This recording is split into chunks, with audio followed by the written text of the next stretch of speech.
Hello everyone and welcome to Tinder Lost Gaming and welcome to our continued playthrough of Path to Carcosa from the Arkham Horror living card game from Fantasy Flight. We are now moving on to scenario 3, Echoes of the Past. We're going to just check the campaign log in a second, but I hope you're enjoying the series so far. It's been really fun to play through it. We did get some XP from the last game. Harvey got 2 XP and Jacqueline got 1 XP. Took the decision at the end of the last video not to spend that XP. Had a quick look through the cards and I don't think there was anything really that I wanted to spend that XP on. I'm going to save it. Hopefully we'll get some more XP from this session and we'll be able to spend a bit of it upgrading our decks for both Harvey and Jacqueline. I did feel last time the decks worked slightly better.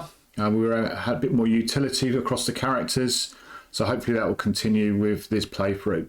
So without further ado, let's move across to just see where we are in regards to the set itself.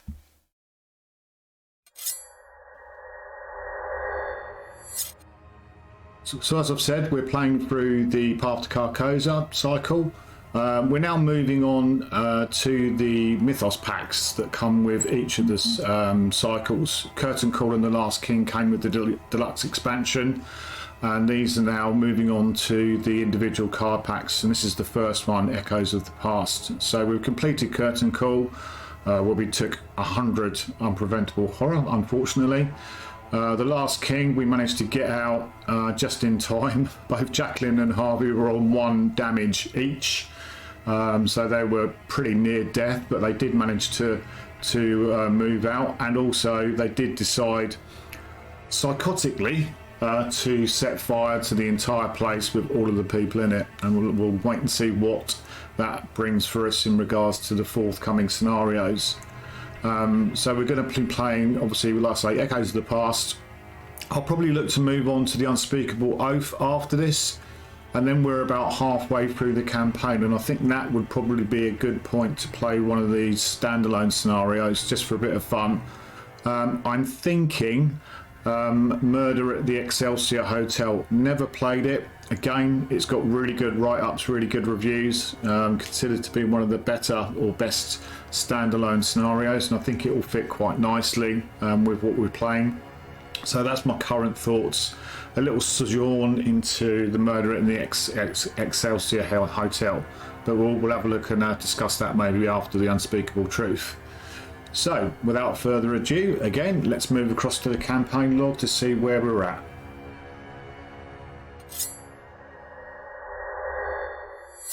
Okay, so we're using Arkham Cards, one of the databases or one of the apps that you can use on your phone. You can download it and play it through your computer. You just need a program called BlueStacks, which is pretty easy to download and install, and you can install apps on your computer. Just for a bit of info there. Both Jacqueline and Harvey do have 1 mental trauma, so they will be starting the game with 1 less sanity. Didn't really come into play last time, but we don't know on this one. Never played this scenario, so this is all going to be new to me, so I'm really looking forward to it. So let's read what it says. Your head throbs with a dull ache as you drive through the rainy streets of Arkham towards your next destination. The threat of the stranger looms in your mind, and you find yourself glancing often at your rear view mirror, expecting to see the expressionless visage of his mask haunting you. Instead, you see nothing but the misty starless night and the deserted road behind you. Your thoughts once again wander, as they often have in the past few hours, to the King in Yellow and to the city of Carcosa and its inhabitants.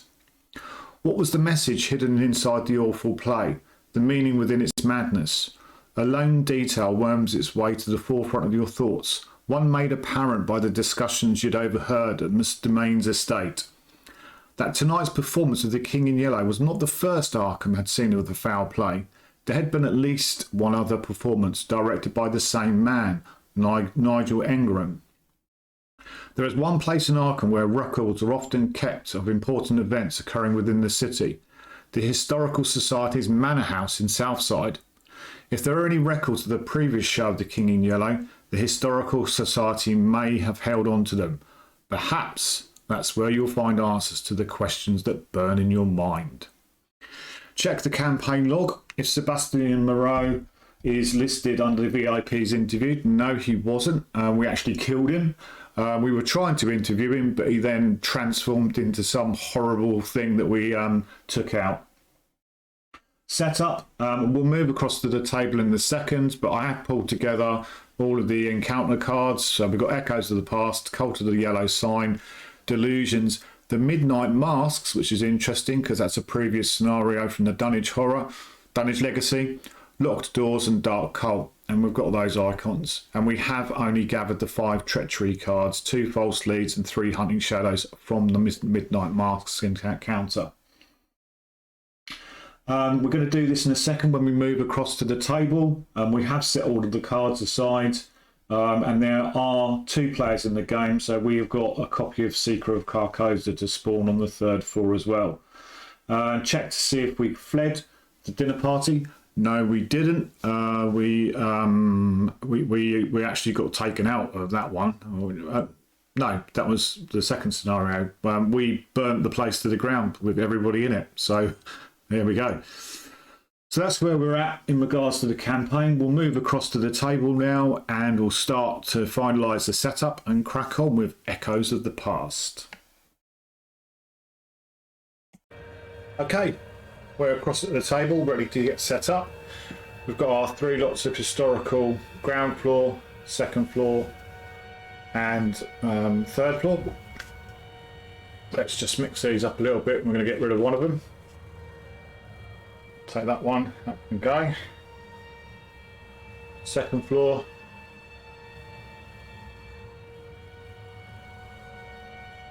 That one can go. And 3rd floor.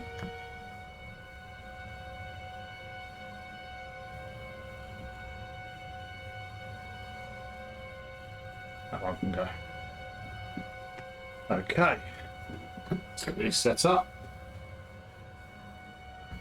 That one can go there. That one can go there. That one can go there. 2nd floor. Make sure they're all right. Okay, that one's there. 2nd floor. That one's going to go there. Either one's going to go there. And we have to spawn the Seeker of Carcosa. We'll put him up the top right.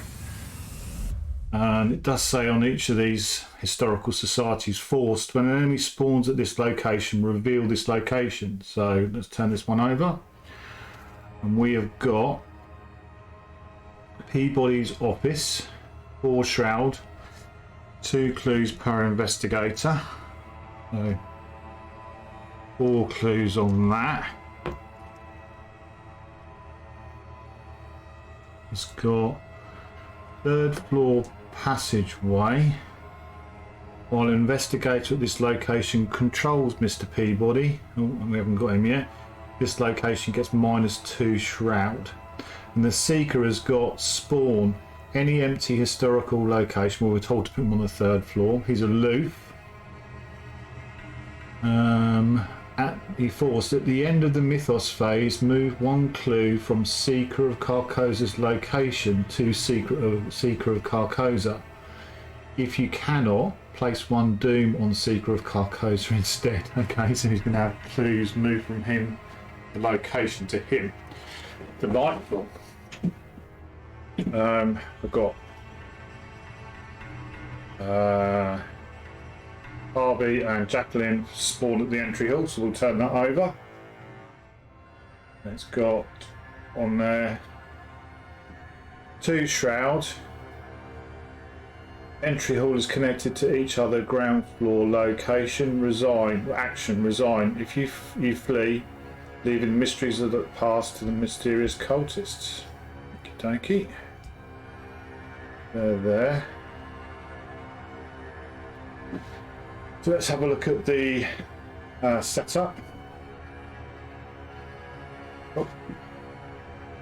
Echoes of the Past. Doom, or the skull, is -X. X is the highest number of doom on an enemy in play. Well, none at the moment. Cultist is -2 if you fail, place a doom on the nearest enemy. The tablet is -2 if you fail, discard a random card from your hand. And then the elder one is -2 if you fail and there is an enemy at your location, take 1 horror. Okay. A couple of things just to go through finally is let's have a look at the agenda. 1A. The truth is hidden. Surprisingly, the front doors of the Historical Society's Georgian Manor are cracked halfway open when you arrive. Who else could be here at this hour? Skip the place 1 doom on the current agenda step of the Mythos Phase. Okay, so the doom's going to use the Seekers by the looks of it. Forced. After 1 or more clues are placed on an enemy in play, flip those clues to their doom side. Have to remember that. That's the and it's 2 doom per investigator, so 4 doom is going to be the trigger. Then what we've got here, we've got the act, which is race for answers. Each of the Historical Society's many rooms contains records and documents that may aid you in your search for answers about the Yellow King in Yellow. There must be something here that can guide you towards the truth. 2 clues per investigator, so 4 in total is what we're after. Okay. Fair enough.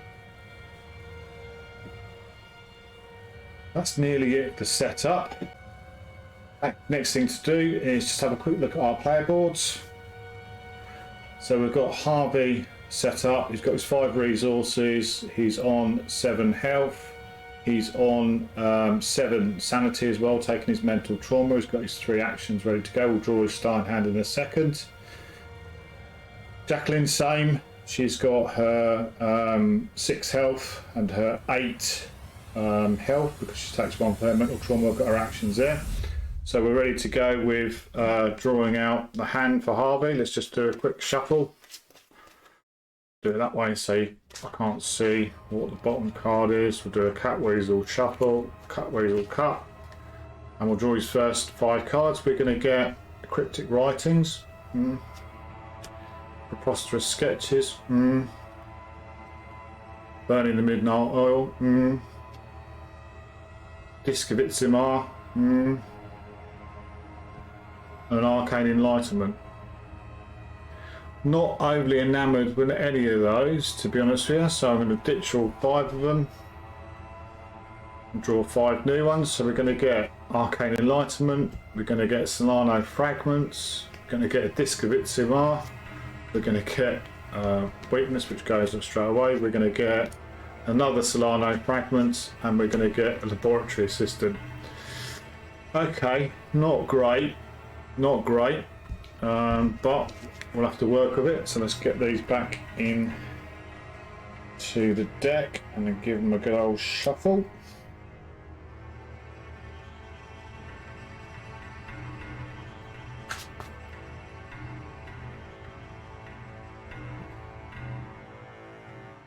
And a cat weasel cut. So that's Harvey's starting hand done. And then same with Jacqueline.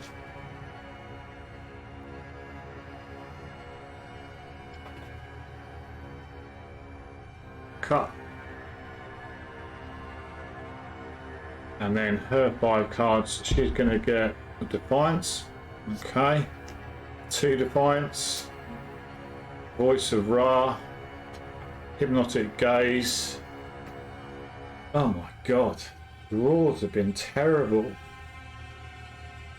Again, ditching all of those. We're going to go for a Clairvoyance, better. Robes of Endless Night, not too bad. Ineffable Truth, okay. Voice of Ra. Azure Flame, that's what we wanted. We wanted an Azure Flame and a Clairvoyance, so that's not too bad. So let's get these back into the deck and give it a shuffle.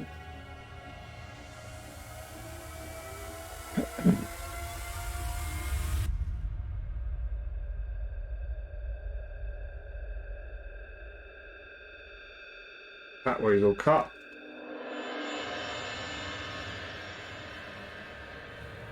Right. Go on. You don't want to go, do you? I'm a boss. Oh, God. Blimey. O'Reilly. Okay, so that's Jacqueline's starting hand.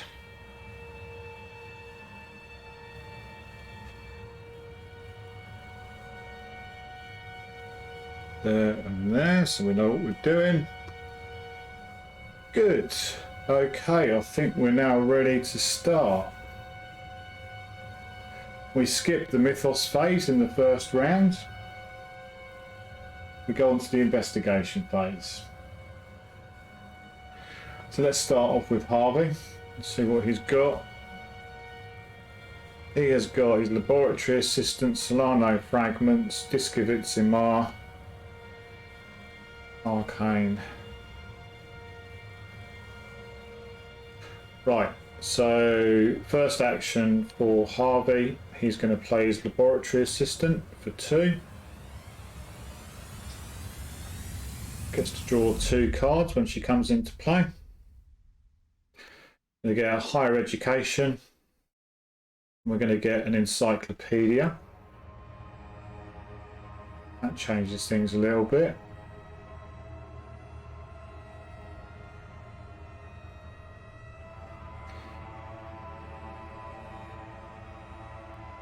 I think I'm going to play the Solano fragments to start off with. Play 1 because that's static. Got 5 or more cards in hand. 1, 2, 3, 4, 5. That was his second action.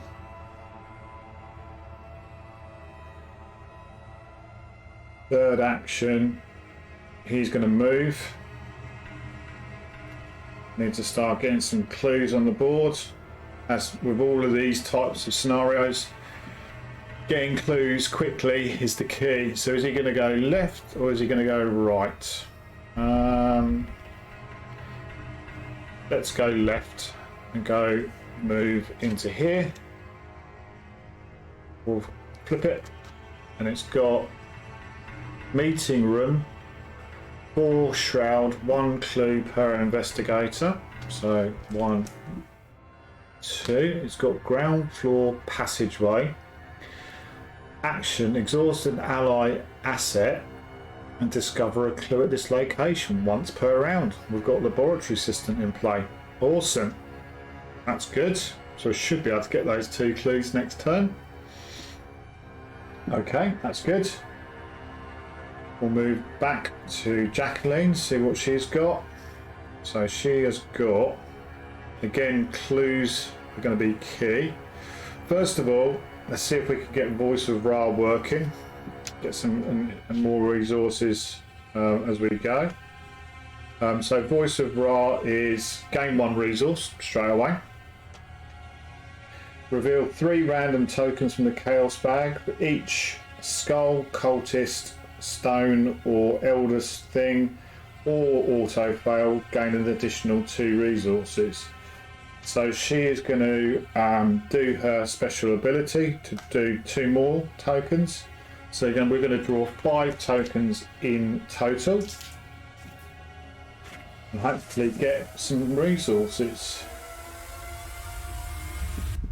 So first token, gold. Second token, -1. Third token, -1. Fourth token, cultist. Fifth token. Oh, nice. So she's going to get an additional 6 resources. I don't have anywhere to put them. 2, 2, 4, 6. Wow, swimming in money. Swimming in money. All of our resources there. Doesn't say any limits, so that Voice of Ra worked really well. That was her first action. So she's got some stuff she can do now to set up, spend some of these resources. She's going to spend 4 of them. 1, 2, 3, 4 on a Clairvoyance. Comes in with 3 charges. 1 helps us with the investigation. She is going to spare. Oh,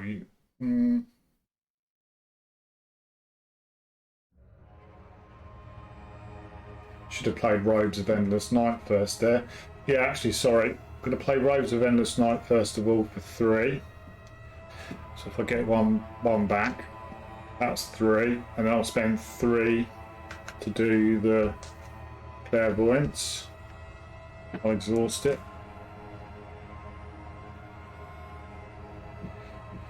And then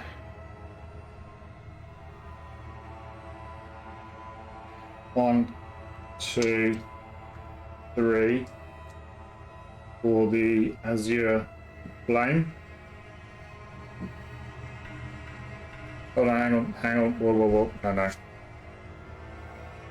That was not 3 actions. Voice of Ra, Robes of Endless Night and Clairvoyance. Getting myself carried away there, so I'll put those 3 back. Get a bit carried away with all the money I've got to spend. So that's good. That's good. Still got some money to spend next time round. That's fine. So that was her 3 actions done. Okay. So that's the investigation phase done. We're going to move to the enemy phase. That Seeker doesn't move. And it says at the end of the Mythos phase, so we're not quite there yet. No other enemies in play. So we're going to move on to the Upkeep phase. We're going to get all of our actions back.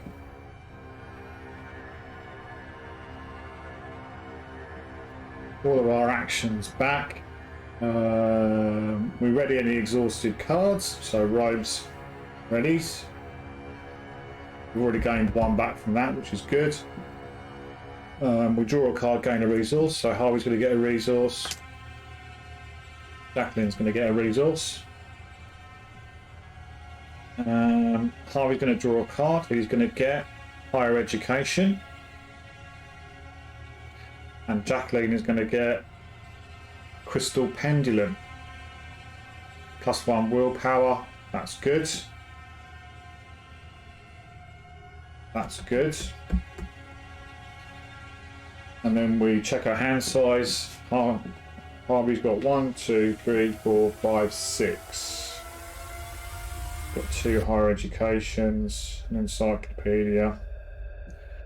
Okay. Alrighty. That's it for the Upkeep phase. We then move into the Mythos phase. We skip the step of placing Doom as per the current agenda. We look to see if we can advance the agenda. We can't, there's no Doom in play at the moment. And then each investigator draws a card, and we'll stick with the same route as we've done previously. So first of all, we're going to draw for Harvey, who is going to get the King's Edict. Revelation. For each cultist enemy in play, move 1 clue from that enemy's location to that enemy. Until the end of the round, each cultist in play gets +1/5 for each clue and or Doom on it. If no clues are moved by this effect, so the Seeker of Carcosa is a cultist, so he's going to move 1 clue to that enemy.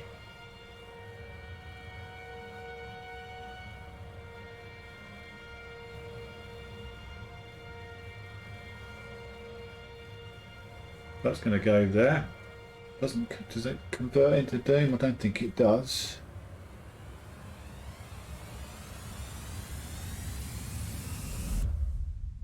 Oh yeah. So forced after 1 or more clues are placed on an enemy in play, flip those clues to their Doom side. So that clue is going to come off and be replaced with a Doom. So we've got 1 in play now. and that's the King's Edict. We'll leave that there for a second because we need to remember that's in play just in case.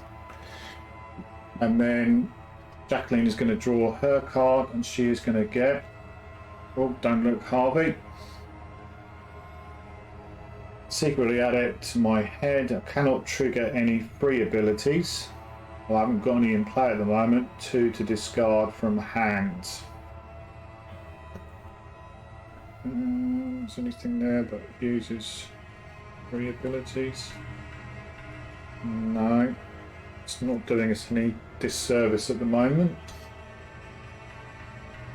So at the end of that, look at Seeker. It says at the end of the Mythos phase, move 1 clue from the Seeker's location, place 1. Yeah, so we're going to do the same thing. So 1 clue is going to go across to the Seeker, but that's going to be converted into Doom. So he's got 2 Doom on him at the minute. I think he's going to be Jacqueline's target. And then we are done for the Mythos phase.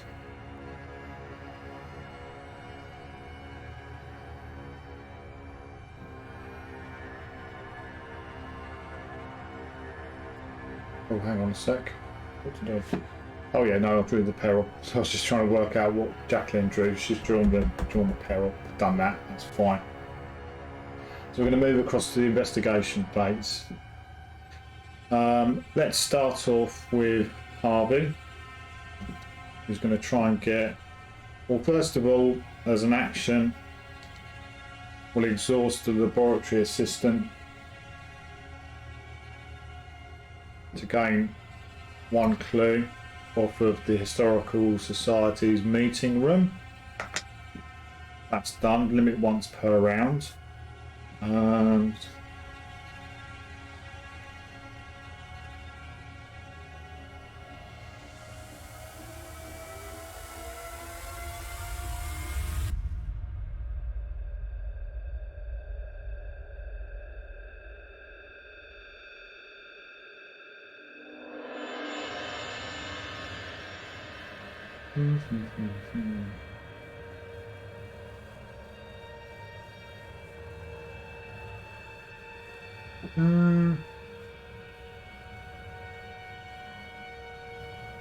I'm going to play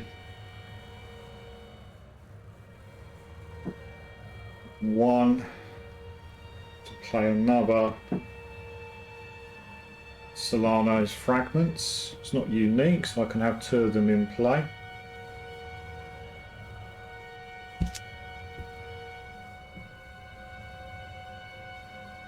I've still got 5 cards in hand. And then for his last action, he's going to investigate the Historical Society meeting room. It's a Shroud of 4. I'm at 5, 6, 7. I will chuck a higher education at it to make it 8. So 8 versus 4. 8 versus 4. We get 0. Excellent. So that was his 3rd and final action. He's going to get that clue off there and put it onto his. We've got 2 clues so far. That was his 3rd and final action. He still has got, yeah, 1, 2. Well, I had 5 at the point of me checking that, so that's good. Right, I think hopefully I played that right. I might, because when I committed, I still won anyway because it was a 0. I only had 4 cards, so it would have been 5, 6 versus 4 with 0. Yeah, those wouldn't have kicked in. That's the way I understand it, because when I actually did the check finally, I didn't have 5 cards now. That's why I should play it anyway. So moving on to Jacqueline. she needs to go after, I think. Needs to try and take that seeker out. 1, 2. Yeah. So first of all, she's going to spend 2 of her actions to move 1. So 1 into the quiet halls here, which will reveal it. Oops. And that's a 3 shroud. Quiet halls is connected to each other second floor location as an action. If each location in play is revealed and there are no clues on the locations in play, place 1 clue per investigator on the quiet halls. Okay, that's fine. Now second action, she's going to move into the quiet halls up the top here, which is going to flip this one over. And this one is 3 shroud, no clues. And the same thing, we can get clues if all of them are revealed. So that's 2 actions for her. She's in the quiet halls. And for her third action, she's going to spend 3.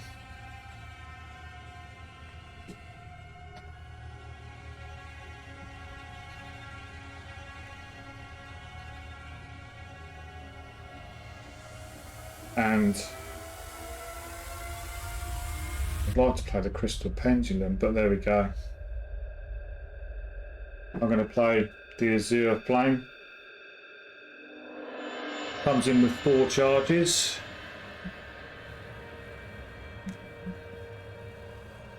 One, 2, 3, 4. Getting ready to take on that Seeker in the next turn. So that's her done for the investigation phase. It would have been nice to get the Crystal Pendulum out. But we can't. Oh, I'll tap, sorry. I'm going to tap robes. So I pay 1 less for it. Haven't gone out of the phase. I have to do a little house rule. If I muck up and I'm still within that the phase, I can sort of just have a quick think about stuff. But once I've gone past the phase, I'm not going to allow myself to do it. So I'll call that. We tap robe, spell Azure was Flames gone from 3 to 2 cost, so I've got 1 resource back, which could be important. That's it for the investigation phase. We move on to the enemy phase. Again, Seeker of Carcosa doesn't do anything. He just stays there. There are no other enemies in play. We then go into the Upkeep phase. We get all of our resources, all of our actions back. So those 3 come down there, those 3 come down there. We ready any exhausted cards. So Robes gets readied, as does good old Laboratory Assistant. We then draw a card and gain a resource. So Harvey's going to get a resource. Jacqueline's going to get a resource, going to draw a card. Harvey is going to get Burn the Midnight Oil, so we can get some resources. And Jacqueline is going to get a Hypnotic Gaze. Quite nice. Quite nice. That's it for the Upkeep phase. We check our hand size. Harvey is now at 5. Need to get some card draw for him. And then we're going to do, we've got 4 for Jacqueline, which is all fine. So we then move on to the Mythos phase. We don't add any Doom, but we do check at this point, and there's 2 Doom in play, so we're not going to progress the agenda. We're then going to move on to drawing a card for each of them. So same order as always. First of all, 1 for Harvey. He gets an Acolyte. 3 fight, 1 health, 2 evade. Spawn at any empty location.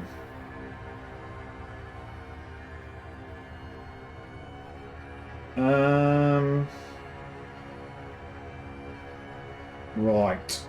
I think Jacqueline is currently our favourite to take people on. So we'll spawn him up in the top left hand corner. Just have to get out of my chair for a second. So he's going to spawn here, which is going to flip this historical society over, which is a 3rd floor passageway, historical library, 3 shroud, 2 clues per investigator. So it's going to come in with 4. After you successfully investigate this location, take 2 horror. Discover 1 clue at this location once per round. So after you successfully investigate this location, take 2 horror. Discover 1 clue at this location. As a reaction. Oh, okay, so you could basically get an additional clue. The Doom, the cultist, the Acolyte comes in with 1 Doom on him. So we're at 3 now, so we need to try and kill Seeker at some point. So that was Harvey. Jacqueline is going to get... Oh, bloody hell. A Fanatic. Spawn at a revealed location with the most clues. Forced. After Fanatic enters play, move 1 clue from the Fanatic location to Fanatic. Forced when defeat, Fanatic take control of all of its clues. So the most clues is the top left hand corner, which is the one where the Acolyte's just been. So we'll put him in play. I'll have to get out of my chair again. So we'll put the Fanatic there. Move 1 clue on the Fanatic's location. So that's going to convert it into a Doom. So 1 clue comes off. And then 1 Doom goes on the Fanatic. So Jacqueline's got her work cut out on the 3rd floor. Got every faith in her though. So that's it for the Mythos phase, or we are at the end of the Mythos phase. And so the Seeker of Carcosa will kick in. At the end of the Mythos phase, move 1 clue from Seeker of Carcosa to the put a Doom on him. So that clue is going to go.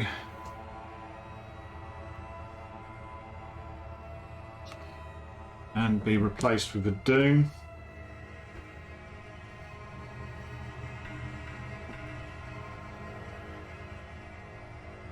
Okay, that's the end of Mythos phase, Investigator phase.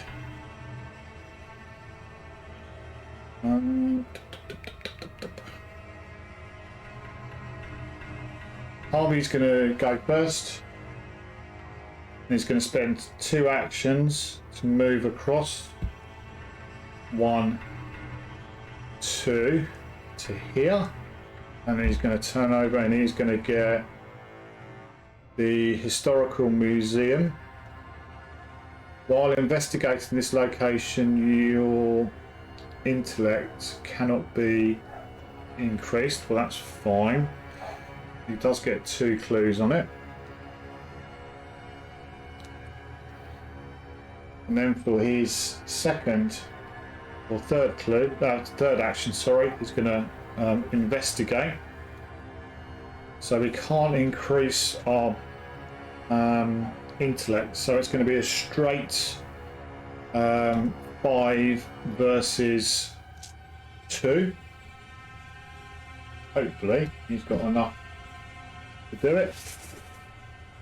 Has he got anything in hand that will help him? Not too worried about increasing his, I'm just worried if there's anything. Yep.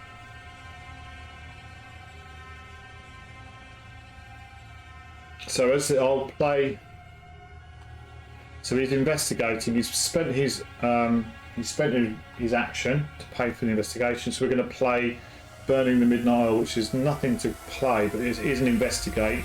When this action begins, gain 2 resources. So he will gain 2 resources to investigate. doesn't affect the actual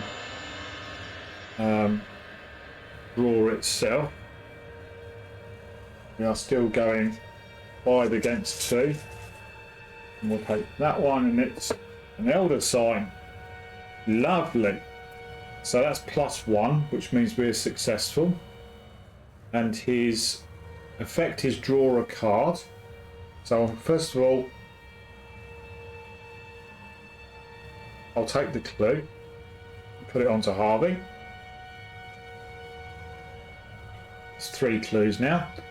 And his Mythos, or the effect, the Elder Sign effect is +1, draw 1 card. So he draws a card. And I will do his special ability, which is after an investigator at your location draws 1 or more cards from their deck during the investigation phase, draw another card. So he'll draw 2 cards. And he's going to get, well, first of all, that's the first one I drew because that was the one on the bottom. So at that point, we'll check to see how many cards we've got in hand. We've got 1, 2, 3, 4. 4 cards in hand, so we will take a damage. That goes. And then the second card is drawn is Cryptic Writings. Gain 2 resources. After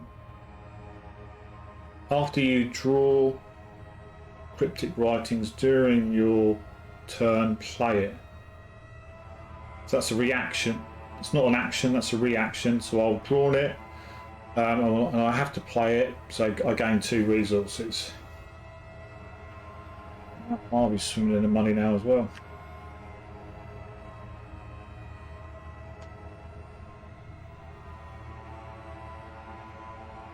I think that's the way it works. It's not an action.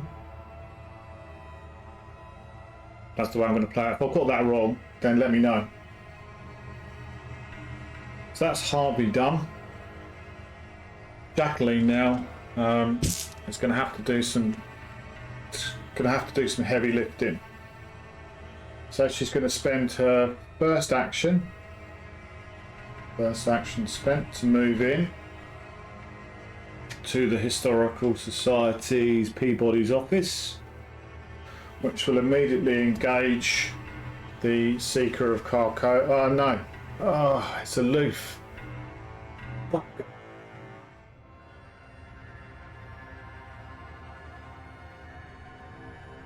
Bugger. Right, hang on a sec. Gonna move back.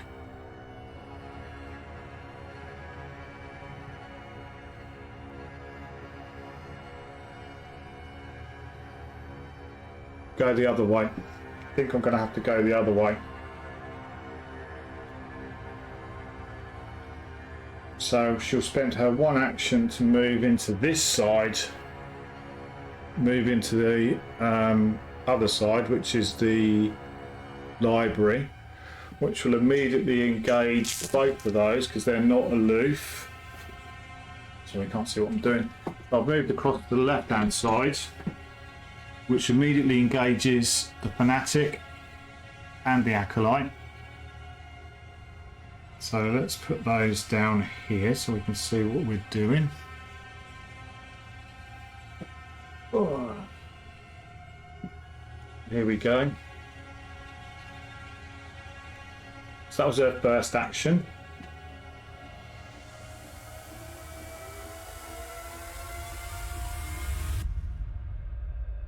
So first thing we're going to do, or second thing we're going to do,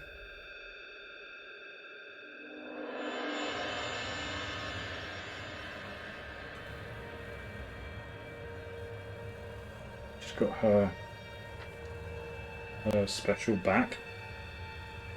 We're going to fight. We're going to fight the Fanatic. Got two wounds on it. So second action is a fight action. Because I'm doing a fight action, I don't get an attack of opportunity from the Acolyte. So I'm going to fight the Fanatic.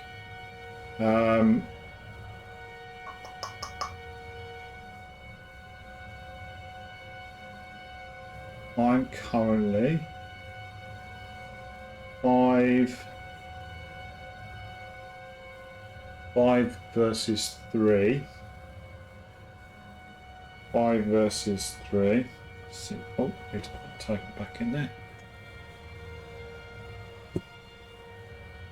5 versus 3.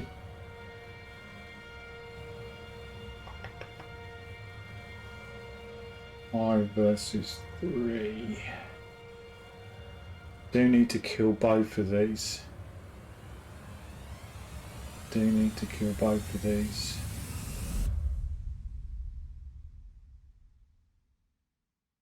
I'm going to spend the crystal pendulum to make it 6 versus 3. I'm saving. I'm hoping I'm going to kill this one in one shot. 6 versus 3.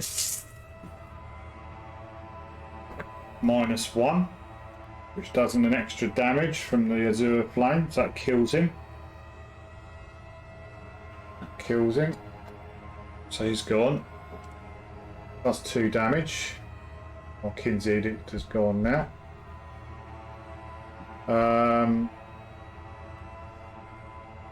That's her second action.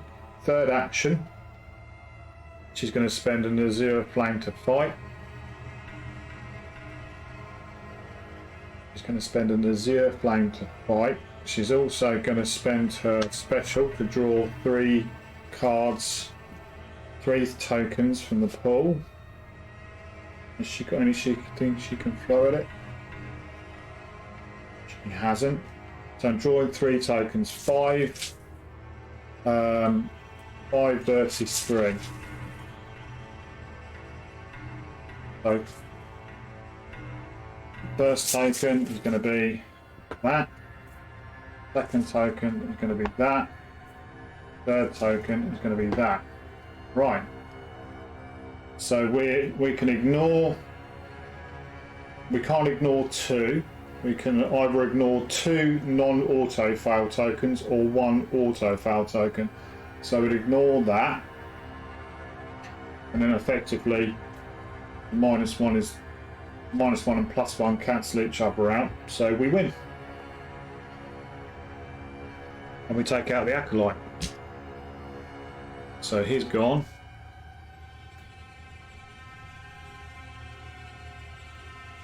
Okay.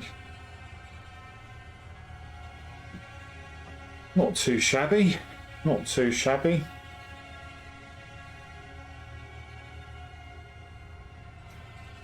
Okay. And we've got tokens, we've got clues on there, which is going to be good, but she's going to need to kill. He's not going to flip this time. Anyway, we'll get to that when we get to it. So enemy phase, nothing happens. There's no enemies in play. Kill them all, which is good. Upkeep phase, we're going to ready any resources, but get our actions back. So 3 actions for Harvey, 3 actions for Jacqueline.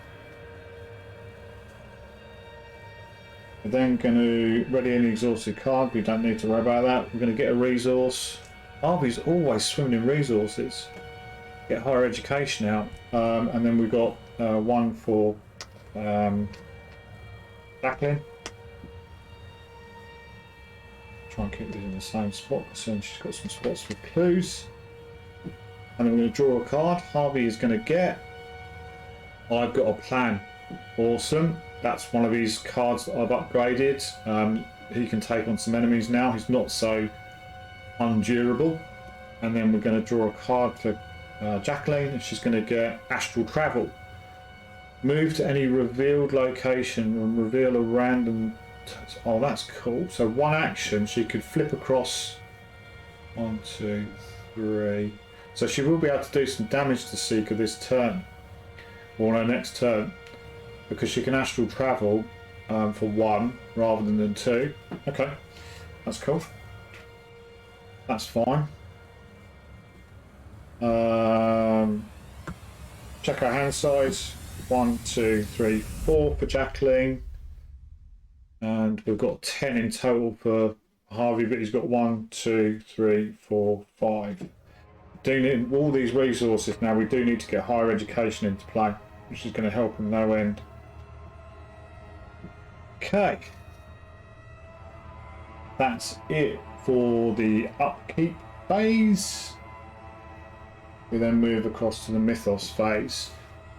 First thing we do is place a doom on the agenda. Well, we don't do that because of the current agenda in play. We advance the threshold of is satisfied. Well, there's currently 3, and we're not 4 because the Seeker is still alive. I don't think, I'm not going to stop it from flipping. 1 to go across, 2 to engage it, 3 to, can't do 3 damage. I can't do 3 damage. That's the problem with these two. The maximum damage they can do, I think, is 2. But anyway, so we then move on to drawing a card for them. So let's start off with Harvey, who is going to get Hunting Shadow. Spend a clue or take 2 damage. Oh. I'm not spending a clue, so I'm going to have to take the 2 damage. I'm going to put one on laboratory assistant, which is going to kill her, and then he's going to take 1. Does drop his maximum hand size, but he's nowhere near it at the moment. So that's Harvey done. And then Jacqueline is going to get locked door. Attached to the location with the most clues and without a locked door. Test strength 4 to break it down, which is strength 2. Oh, that's annoying because it's got the most clues on it. But there we go. That comes up and attaches to that location there. I was hoping to. That's annoying. At the end of the Mythos Phase, we'll do the Seeker of Carcosa bits and bobs, which is that last clue is going to go across to convert into Doom.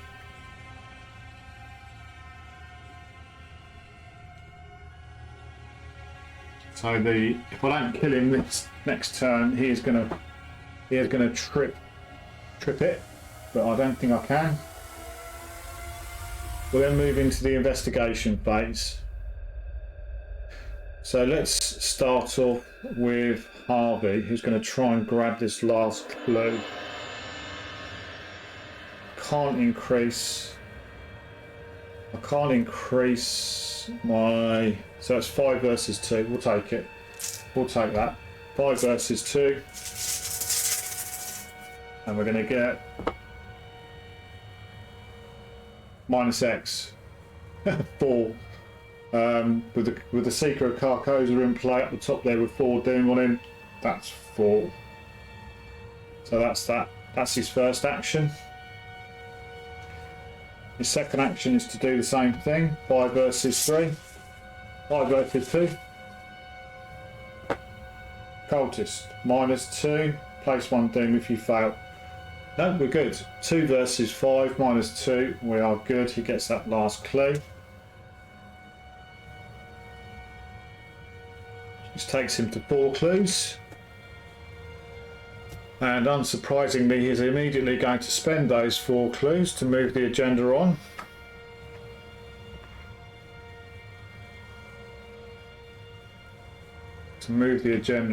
And let's turn this over and see what it says. Late night studies. Oops. You find a record kept by one of the Society's historians pertaining to the dreadful events surrounding the closing of an old theatre in Arkham, the Cedar Playhouse. Though there is no explicit mention of the King in Yellow, you believe you're on the right track. The historian's notes are cut short and there is a faded handwritten page clipped to the final entry. This matter is too ghastly for the public eye. I am placing the remainder of this record in a hidden laboratory, in the hidden library. All further inquiries should be done away from prying eyes, for this is a dangerous matter, and not one to be researched lightly. For each revealed historical society location, add 1 clue for each investigator to the maximum of its clue value. The maximum of its clue value. Okay. So 2 clues on the Historical Society because that's its maximum it can take, 2 per investigator. 2 down here again because it's 1 per investigator, so 2 would be its maximum. The library's going to get 1 because it's going to get 2 per investigator, so its maximum is 4. And the Historical Society is going to get 4 on it. Oh my god. We need to kill that blinking seeker before it starts hoovering up the clues.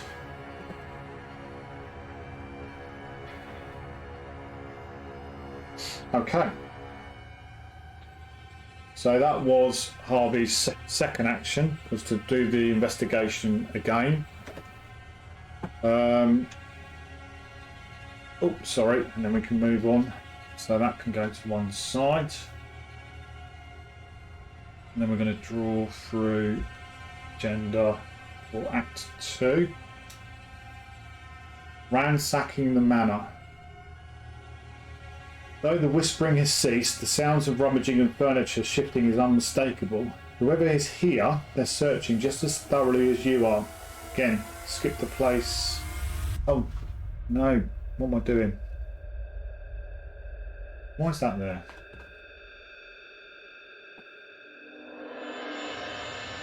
Why are these mixed up? Sorry.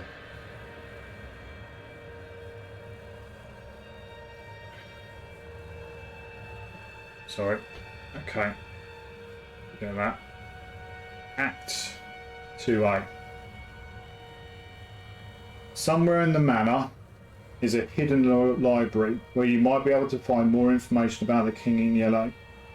You must find a way in if you are to continue your investigation. 2 clues per investigator. So Harvey's going to be the man, I think, to start hoovering up these clues down here. Yeah. Okay. So one more action from Harvey.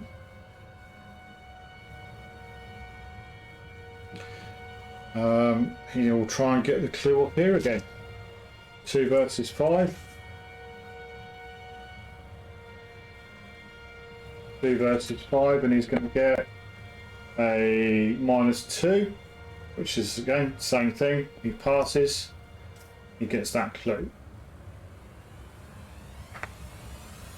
That was his third action. Okay, right, Jacqueline.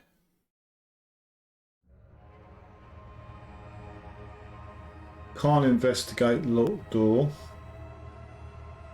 What strength is she? She's strength 2.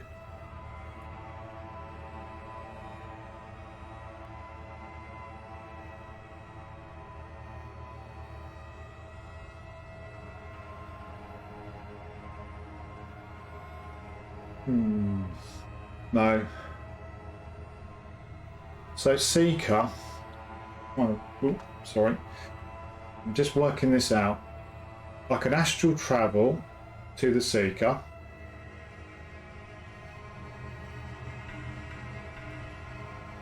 For 1. 2, I can engage him because he's a loot. 3, I could probably do 2 wounds to him. I'm not going to be able to stop the agenda this turn, but what I will do is I'll stop that blinking seeker getting all those other clues and just cycling through the agenda really quickly. There's my thoughts on it. I could have a go at breaking down the door. I can get her to 3 strength. It's not a fight action, it is literally a strength test, and I could use her special ability to draw 3 tokens and hope for the +1. Chances of that happening are quite small.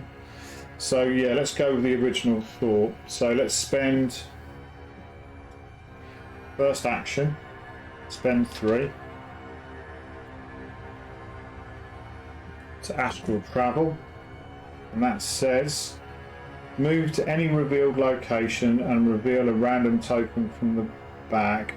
If you reveal a skull, cultist, or any of the other symbols, you must discard an item or an ally asset you control. Item. So should be discarding the robes. Is it worth? I don't think it's worth her doing her special. So we'll move across, which engages the Seeker with us. Bring him down here with all of his doom on him.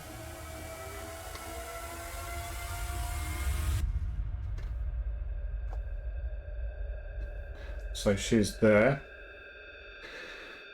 We have to reveal a token from the bag because of Astral Travel. And then we'll do that, which is a +1. She would have won she would have got through the locked door. Oh well. There you go. Sorry, can't see it. It was a +1.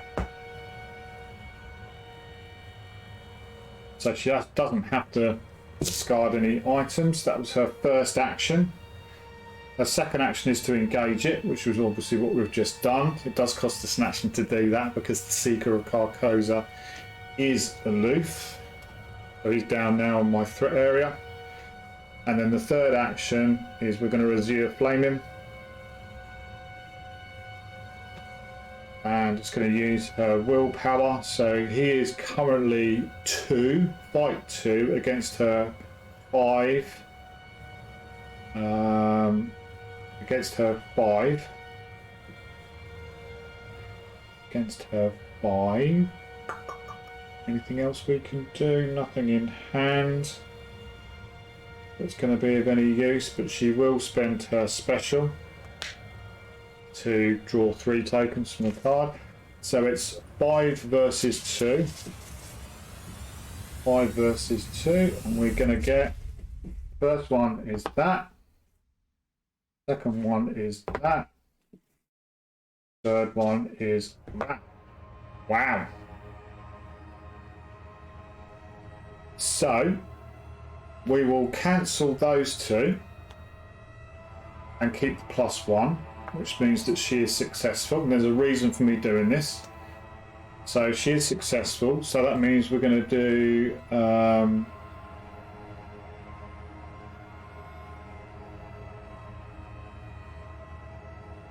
there's a few things going on here at the same time. So let's do the damage first of all.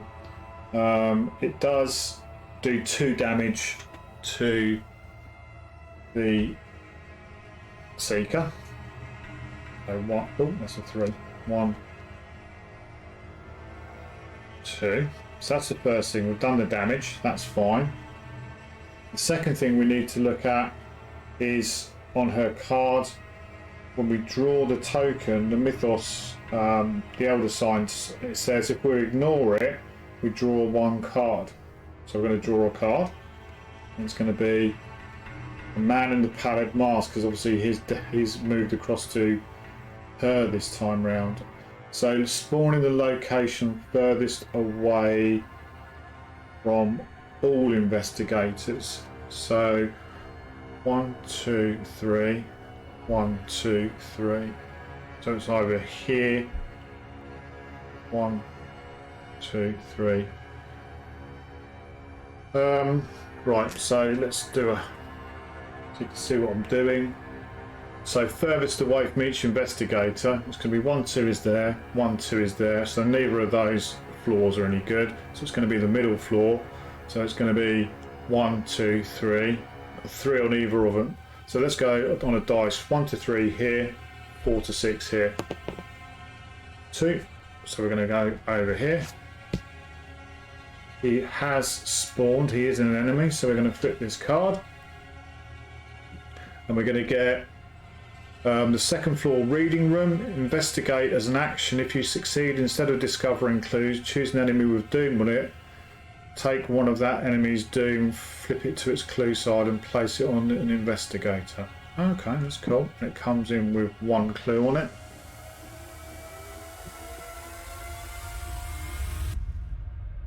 One clue on it. So that was drawing the cards, but then Azure Flame. Oops.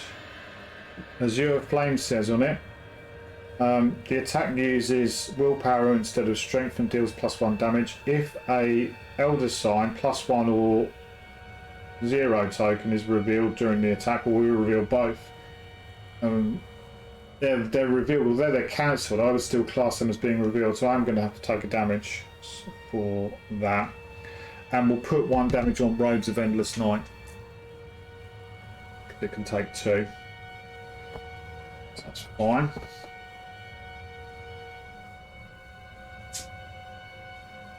And hopefully we can deal with him at the end of the next, well, doing the next investigator phase. Hopefully. Right. Okay, we're on to the enemy phase. Seeker is going to hit us for 1 sanity. So Jacqueline's going to take 1 sanity there. Can't put it on anything, so he's hit us for 1 sanity. The man in the pallid mask sits where he is, and there's no other enemies in play. So that's it for the enemy phase. We're then going to go on to the upkeep phase, and we'll draw a card. Oh no, hang on a second. We'll reset all of our actions. So Harvey's going to get his 3 actions back. Jacqueline's going to get her 3 actions back. Going to ready any exhausted cards, which are all nicely ready anyway. We're going to draw a card and get a resource. So Harvey's going to get another resource, and Jacqueline's going to get a resource. Harvey is going to draw Bidden Tome, 5 secrets on it. We can try and get rid of those to get some good stuff later in the campaign. And Jacqueline is going to draw, and she's going to get, oh no, another weakness. Put Dark Future into play in your threat area. You cannot cancel, ignore any of the symbols. Forced at the end of your turn, reveal 5 random tokens from the Chaos bag. If a Elder Sign symbol is revealed, discard Dark Future. Oh, man. Going so well. And at the end of the upkeep phase, we're going to get our special action back. Doesn't really help her at the moment. Okay. We then go on to the Mythos phase. We place 1 doom on the agenda, which we can't do, but we then at this point do check the agenda threshold, and it has been satisfied because we've got this Seeker down here with 4 doom on him, which means we are going to advance the agenda. Let's read what that says.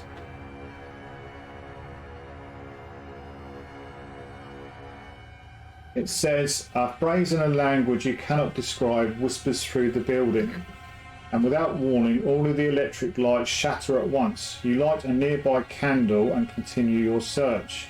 The building is quite different once plunged into darkness. Shadows and silhouettes dance along the walls. Crevices you haven't noticed before draw your wary eye. What other secrets does this building hold? Shuffle the encounter discard pile into the encounter deck. Okay, we'll do that now.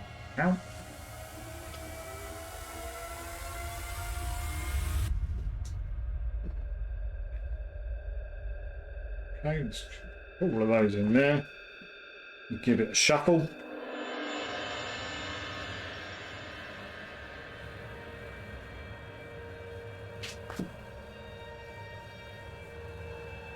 Oops.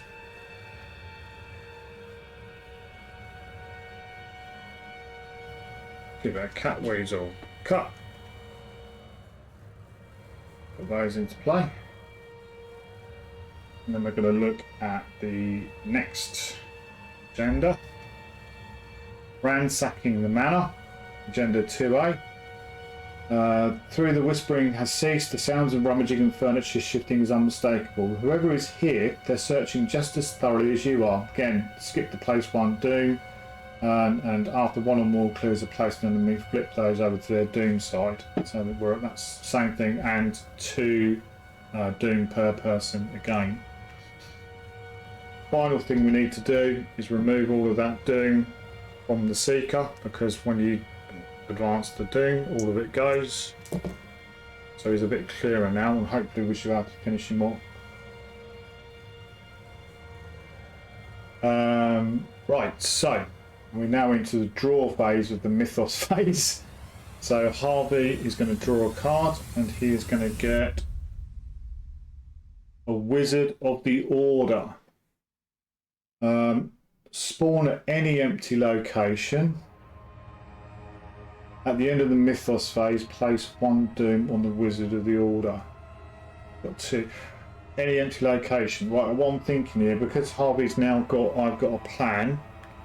Let's just have a quick look. I've got a plan.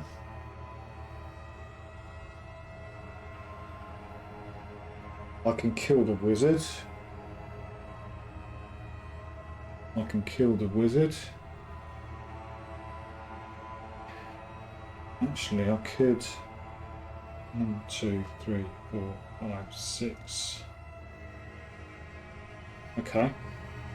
So let's put the wizard here. So Harvey can go and kill it. Straight away, or nearly straight away. And then Jacqueline is going to get the cult's search. If there is a cultist enemy in play with doom on it, move all doom from each cultist enemy to the current agenda. There is no enemy with doom on it.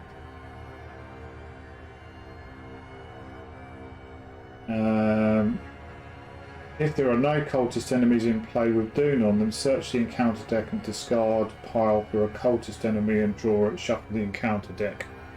Okay, so we'll just do from the top, see if we get a cultist. 1, 2, 3, 4, 5, 6, 7, 8. Seeker of Carcosa. There we go. So we'll put him into play in a sec. Let's put all of that back in and just shuffle them up.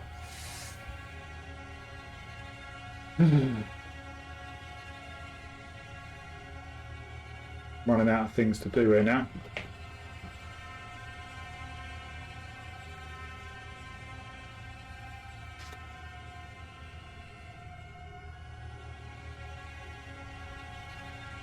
Right, so that's the encounter deck all shuffled, ready to go again. Where are we going to put him? Any empty historical location. So it's either there, there, or up there. I'm thinking about putting him here. 1, 2, 3, or down here. See if Harvey can take him on.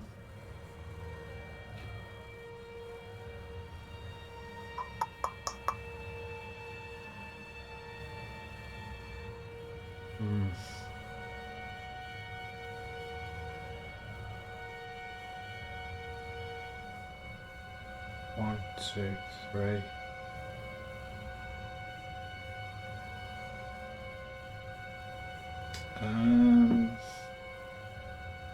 This is important.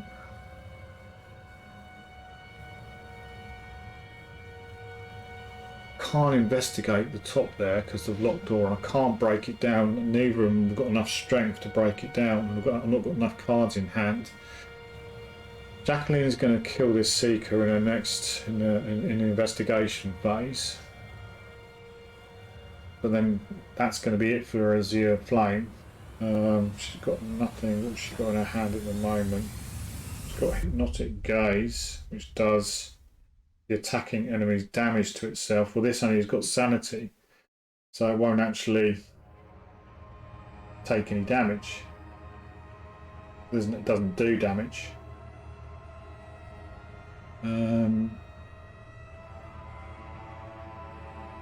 Got 3 health as well. Harvey's going to take on the Wizard of the Order. And then he's got nothing else in his hands. I've got a plan.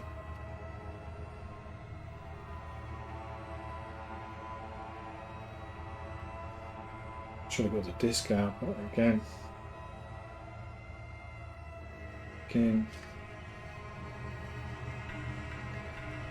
Got to deal with this Seeker.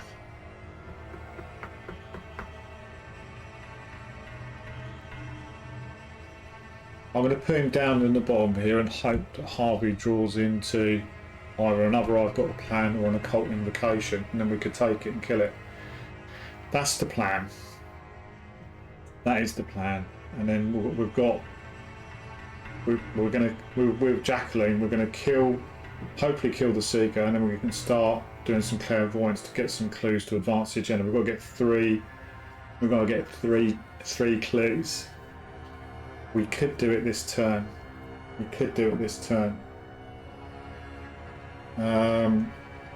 So that's the end of the Mythos phase, and at that point this Seeker comes into play, or both of them come into play. So one's going to come off here and go on to him, and one's going to come off here and go on to the one I'm about to kill. Hopefully. So we'll just put one on him down there. That's the end of the Mythos phase. We move on to the investigation phase. So let's start with Jacqueline.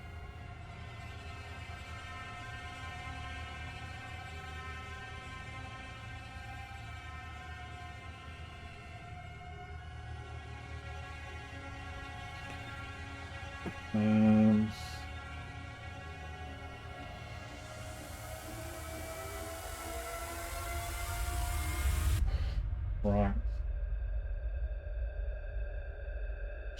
At the moment, she's got Dark Future in play, which means she can't cancel or ignore any of those tokens. And I want to save her special for when we do the draw at the end of her turn. So we're going to take a risk. We are going to take a risk. We're going to spend 1 action to fight using Azure Flame, using her head, which is currently at 5 versus 2, so we're at 3. I haven't got anything I can chuck in against it, so it's 5 versus 3. 5 versus 3. And we're going to get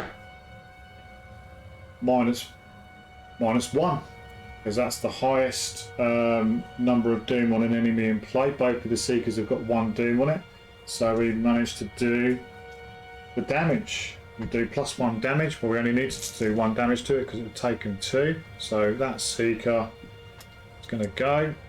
He's dead. So that was her first action.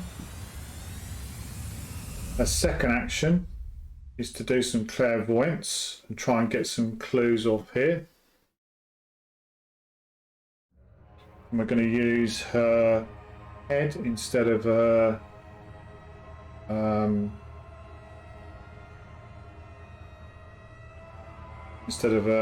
book, intellect, will instead of her intellect.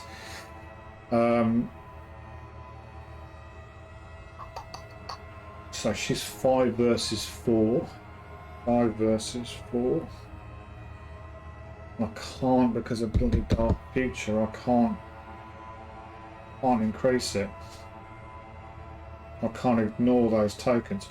Anyway, that's what she's going to do. 5 versus 4.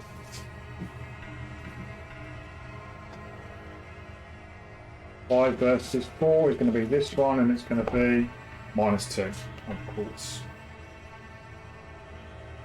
Third action Oh, that was one charge of Clairvoyance, second charge off of Clairvoyance.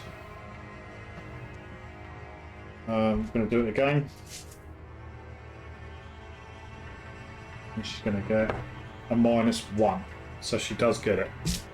Excellent. She does get it.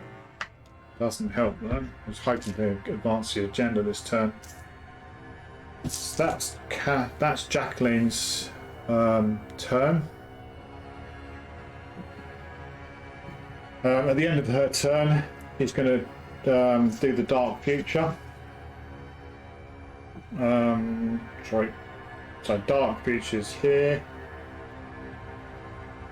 At the end of your turn, reveal 5 random tokens from the Chaos bag. If the Elder Sign symbol is revealed, discard Dark Future. She is going to spend and draw an additional 2 tokens. So she's going to be drawing 7 tokens in total. So first one, 1. Oops, sorry. Second one, 2. Third one, 3. Fourth one, yes. Fourth one, yes. Fifth one, sixth one, seventh one. Oh, blimey. Right, okay. So she has drawn the token she needed. So that's going to go. Go for that. Put those tokens back in the bag.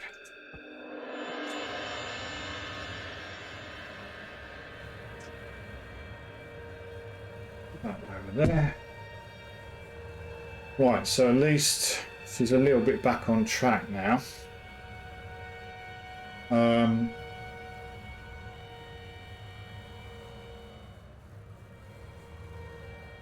Now with Harvey,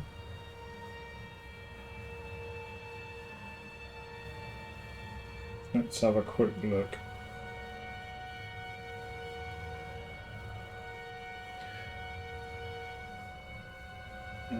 Yeah, I think I'm going to do that.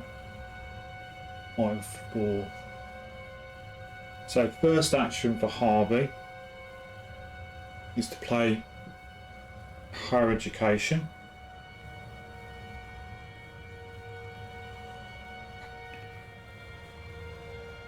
The second action for Harvey is to move into the entry hall where the wizard is, which is going to engage the wizard because it's not aloof. So it comes into our threat area.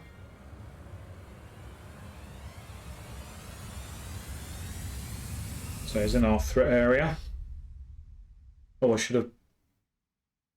have placed a doom on the wizard at the end of the Mythos phase. Sorry. And then his third action is to spend 2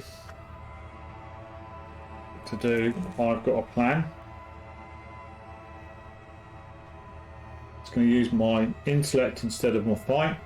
You get +2 and you deal +1 damage. So the Wizard of the Order's fight 4. I'm 5, 6, 7.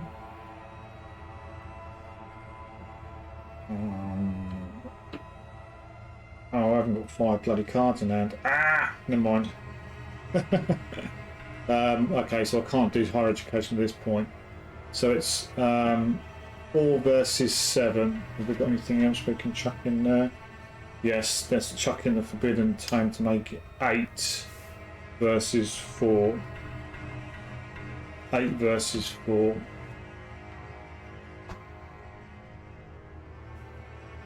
We're going to get -2. That's enough. Which does do +1 damage for each attack for each clue I've got. I've got 1 clue, so 1 damage. 1 damage is normal. 1 damage is normal. +1 damage for the clue on him. That's 2 damage. That's enough to kill the Wizard of the Order. And that is Harvey's go. Gone. We really need to draw into some more offensive stuff for Harvey to take on that Seeker before he starts hoovering up all the stuff. Okay. That's it for the investigation phase. We're going to go on to the enemy phase. Just the one, well, two enemies. Man in the Pallid Mask's not going to do anything. The Seeker of Carcosa is going to not going to do anything. That's it for the enemy phase. Upkeep phase. We're going to reset our actions. We're going to ready any exhausted cards. There's none to exhaust, but none that are exhausted. We're going to draw a card and gain a resource. Harvey's going to get his resources back. Jacqueline's going to get her resources back. Harvey's going to draw a card. Come on, Harvey. Be a good one. Encyclopedia. +2 skill to my choice, though. It's only fight 2. I'm at fight 3. I'd have to replace one of those Solano.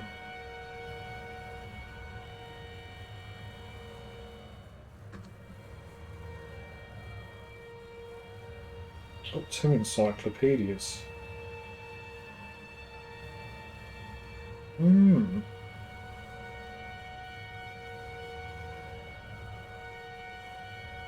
Okay, something formulating in my head there. I'll have to spend a turn to set it up, but it could be interesting. Right. And then Jacqueline's going to draw her card. Parallel Fates. Look at the top 4 cards of the encounter deck, but it's got a wild silent on it as well, so we'll keep that. Peril is not doing anything at the moment because she just can't trigger 3 abilities, and she hasn't actually got any squiggly 3 abilities. Oh, sorry, I'm just trying to show you. That's the card that she's got in hand.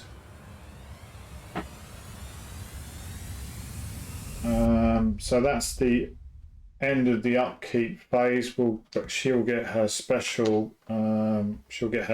Back. Then we move into the Mythos phase. Oh god. We check. We go to place Doom, but we don't. We check to see where the Doom is at. We're on 1. And then we draw an encounter card for both of them. So first of all, we'll start with Harvey, as we always do, and he's going to get False Lead. If you have no clues, False Lead gains Surge. If you have 1 or more clues, test book 4, intellect 4. For each point you fail by, place 1 of your clues on your location. Okay.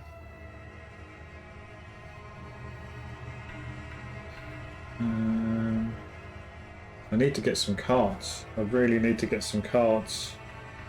Because none of these Solano fragments or horror educations are kicking in at the moment. I'm going to spend 2 cards in a minute. So he's book 4. He's currently 5.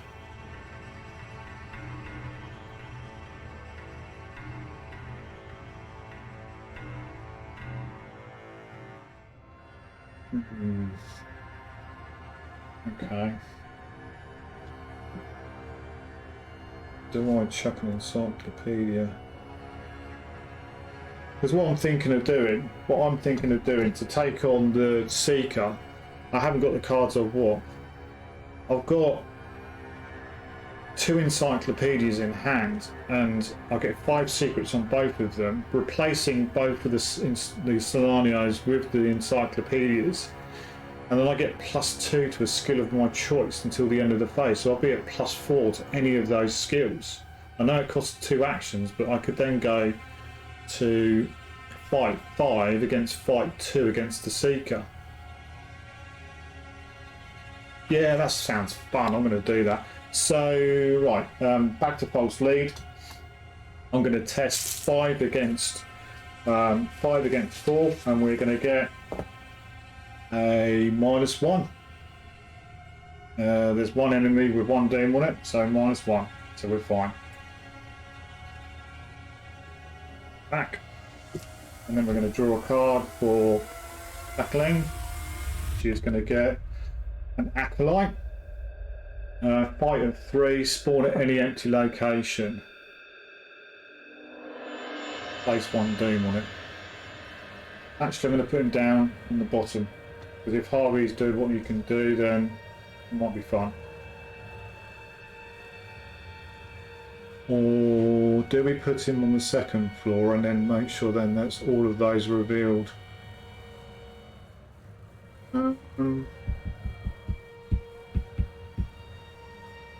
Got to put a doom on him, whatever I do.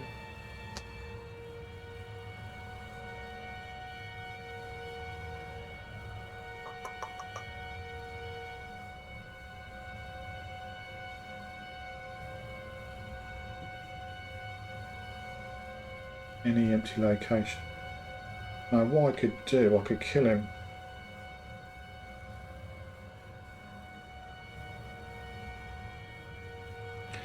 I am going to put him up here.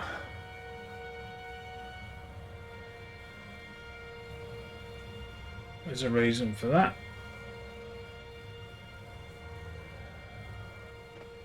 There is a reason for that. Okay, that's it for the Mythos phase. So the Seeker down here will convert that clue into Doom. I've got a couple of turns, so well, if I can kill him this turn, still gives me, yeah, okay. Okay, that's it for the Mythos phase. The Investigation phase.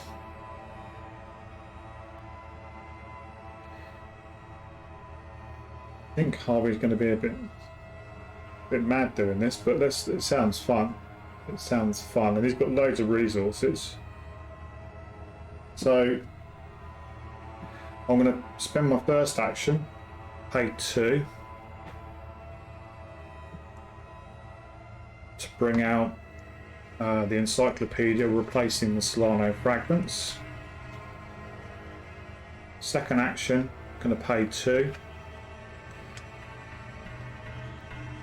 To bring out the encyclopedia and replace the Solano fragments. My last action, I'm going to draw a card and use Harvey's special ability, which means I draw one or more cards from the deck. I draw another card, so I'm going to draw 2 cards. So he's going to get deduction, and he's going to get deduction. Love it. They will draw another card at the end of that, which give him 4 or 5 cards, which does then open up higher education. So we can now go into, you know, we've got some options. Has he got any fight? No, he'll be 5 against 2 though. I'll take those odds.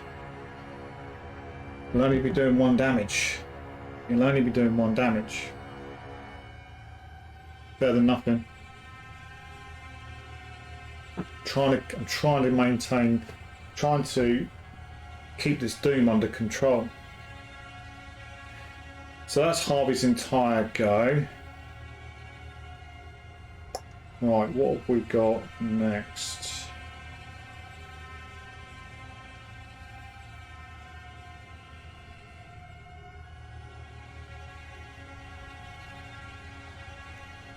Let's go with Jacqueline, who's going to spend 1 to do her final Clairvoyance. And we're going to investigate using our head rather than our will, rather than our intellect. So I'm currently at 5 and it's versus 4. I'll make that with Dark Fates for the wild card 6 versus 4. 6 versus 4. I will spend her special ability to draw 3 tokens and choose and cancel 2. Nothing else in hand that can help me. So I'm drawing 3 tokens, 6 versus 4. First token, second token, third token. Oh, lovely. Well, we'll obviously cancel, sorry, not showing it. So those 2 came out, then the 0. So we'll cancel the 2 -1s. We'll take the 0, which means we pass. Because we use Clairvoyance, it says if you succeed, discover an additional clue. It does say if a elder sign +1 or 0, the 0 was revealed, take a horror. So she's going to take a horror. Sorry, keep leaving that up. So she will get the 2. She will get the 2 clues off here, which then means we have got 4 clues in total. 3 on Jacqueline, 1 on Harvey. We will spend those 4 clues immediately to advance the act, and we will get. We'll turn it over. It says, as you rummage through a desk drawer, you're startled when you hear a voice behind you. Excuse me, can I help you? You're relieved to find the voice belonging to a thin, elderly man wearing wide, grim glasses. A member of the Historical Society, no doubt. You explain to him that you are searching for a hidden library somewhere in the manor, though you purposely leave out why. He introduces himself as Mr. Peabody. I'll help you find what you're looking for, he explains, but only if you tell me what all this is about. Once we get there. For each revealed Historical Society location, add +1 clues per investigator to the maximum. So it's similar to what we did last time. So let's do that first of all. So this Historical Society is going to go to 2. This one's going to go to 2. That's got its 1 maximum. That's going to go to 4.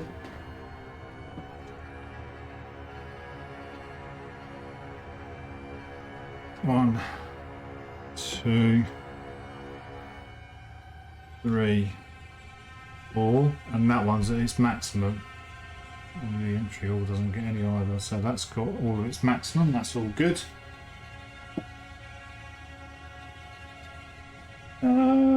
Choose an investigator to take control of the set-aside Mr. Peabody.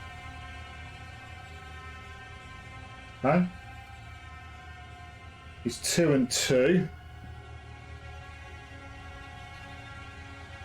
Exhaust Mr. Peabody. Choose a location until then Mr. Peabody readies that location. Gets -1 shroud. And gains the passageway trait.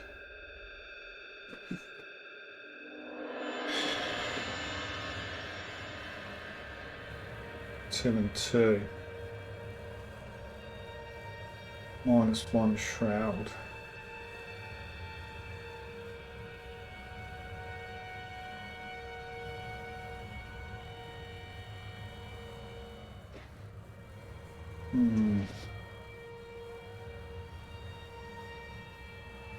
I was going to move with Jacqueline to kill the acolyte next. I think I'm still going to do that, and then she can move back.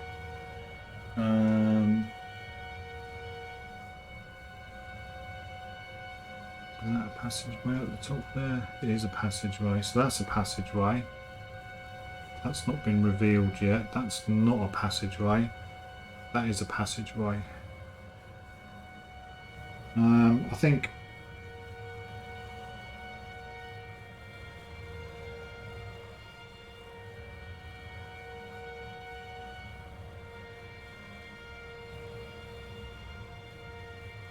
I'm going to give it to.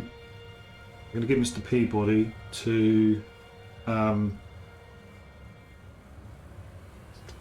going to give it to Harvey. Okay, and then we put the set-aside hidden library into play. Where are we going going to put it? Let's put it there. While an enemy is moving, hidden library gains the passageway trait. While an enemy is moving, hidden library gains the passageway trait.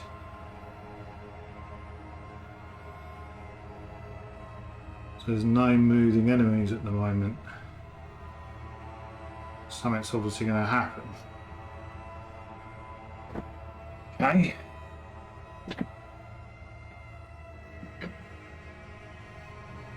So that was Jacqueline's first. That was Jacqueline's first action.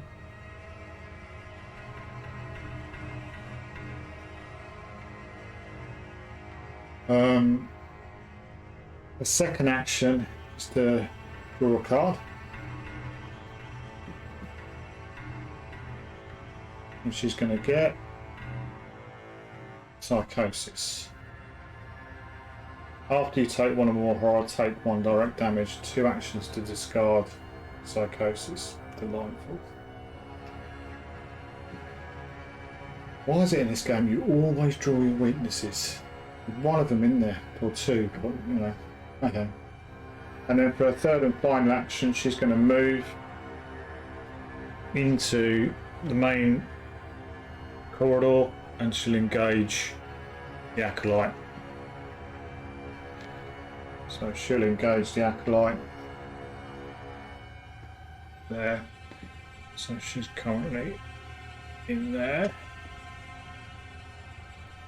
Okay, that's it for the investigation phase.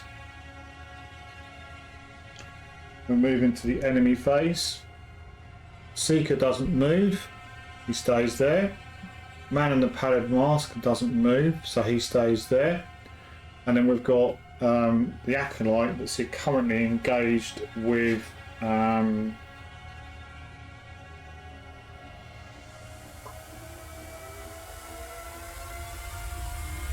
did I use her?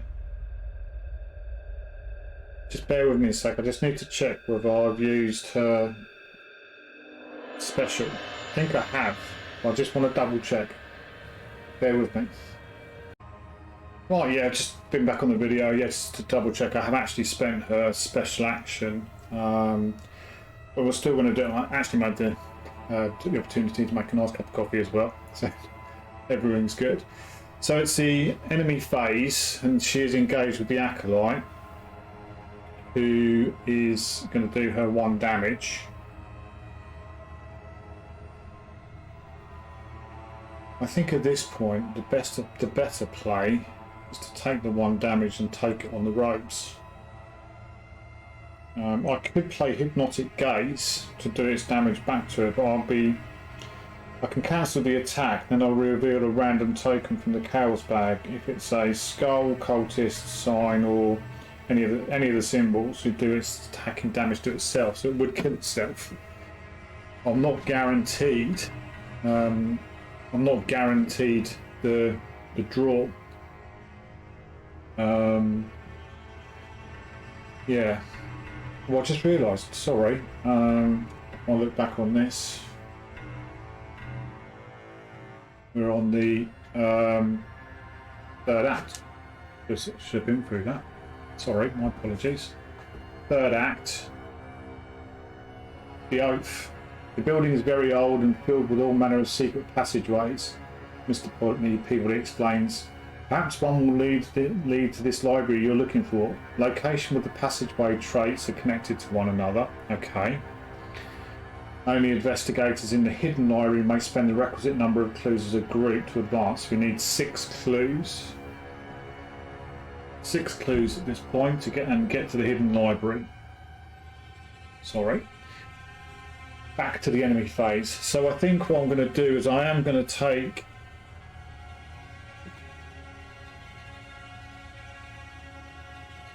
I am going to take 1 damage on the row, which makes it view like that. So again, we're trying to manage the amount of stuff that we're having to deal with. Haven't taken any horror, so psychosis doesn't kick in.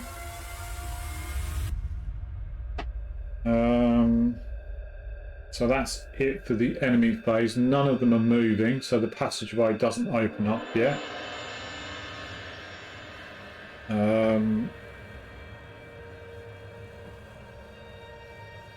So that's it for the enemy phase.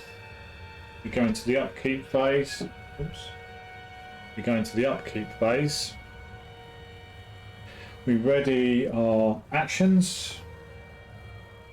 Sorry. Jacqueline's going to get her 3 actions back. Harvey's going to get his 3 actions back.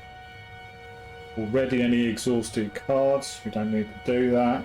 We draw a card and gain a resource. So Harvey gains a resource. Jacqueline gains a resource. We draw a card. What's Harvey going to get? An occult invocation or I've got a plan would be awesome at this point. He's going to get cryptic writings. As a reaction, you gain 2 resources, and after you draw it, you play it. So the way you just do it. It doesn't cost you an action. That's the way I read it. I might be playing that wrong, but that's what it says on the card to me. As a reaction, you play it. So he gets 2 resources, and we're going to draw with Jacqueline again. A shriveling would be nice. Another azure flame would be nice at this point.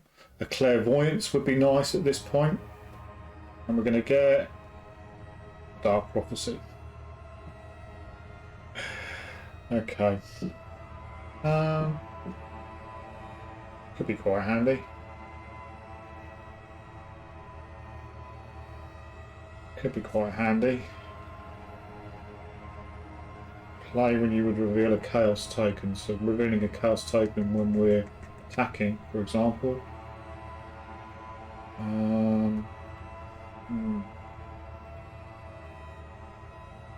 Yeah. Okay. Check our hand size. We're all good. Jacqueline's got 4. Harvey's got 4. Yeah, it's a pity cryptic writings didn't stay in hand, because it would have triggered into higher education then at that point.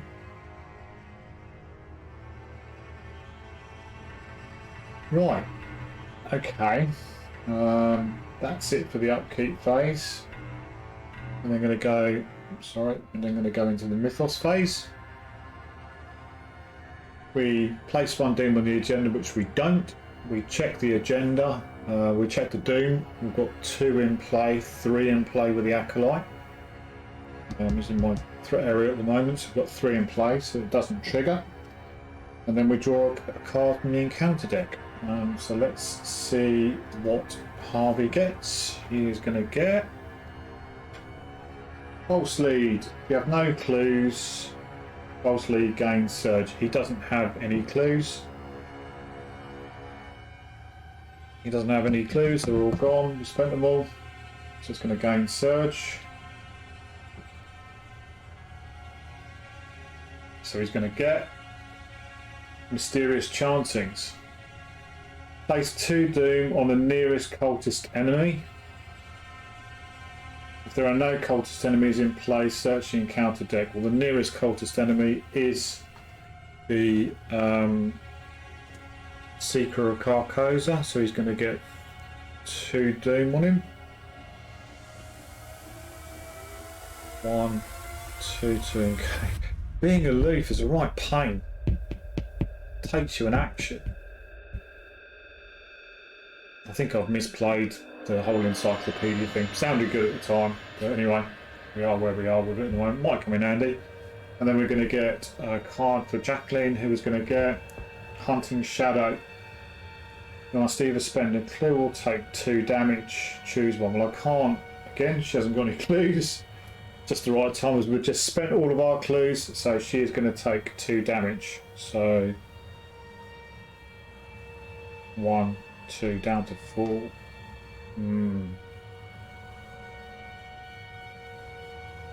And then at the end of the Mythos phase, the clue is going to go from the Historical Society's meeting room. It's going to go on to Secret Carcosa. There's nothing we can do now to stop the doom, I don't think. I think Harvey's best bet now is to crack into getting some investigations done. 1, 2, 3 up to there. He could get 4 clues. 2 clues here.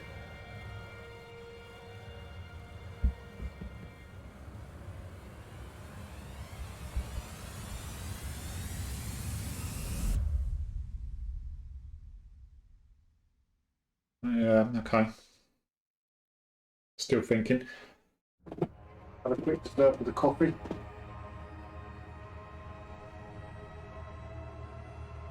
Cheers, everyone.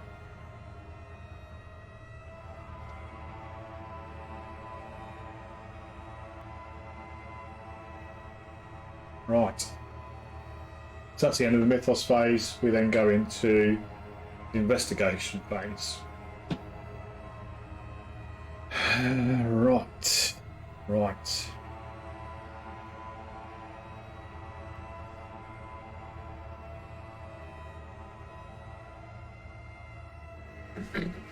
What has... Oh, Jacqueline gets her...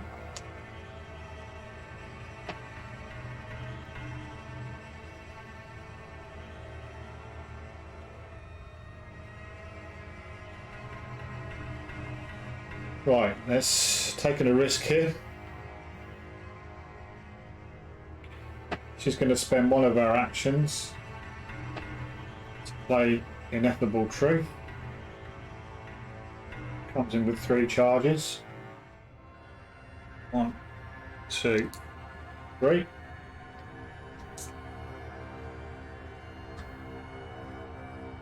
Unfortunately, I will take an attack of opportunity there, so I'm going to take 1 damage off the cultist, off the acolyte. She's down to 3. But she does now have Ineffable Truth in play. So for her second action, she's going to spend 1 charge of Ineffable Truth to do an evade, using her head instead of her agility. So she's at 5 against 2. I will chuck in a Dark Prophecy.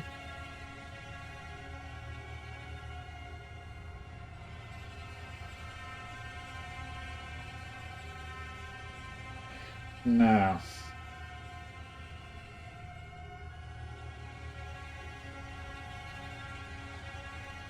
let's just work out. So I spend 1 to play Dark Prophecy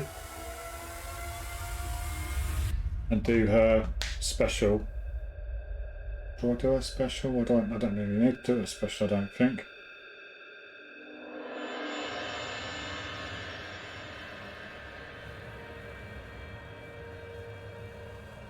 No, I'm not going to do that. I'm not going to do that. I'm just going to play it as a skill. So it takes her to 6. So she's 5, 6 versus 2.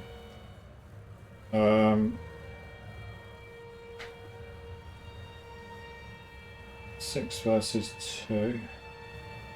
Do I want to spend a special ability just in case I draw the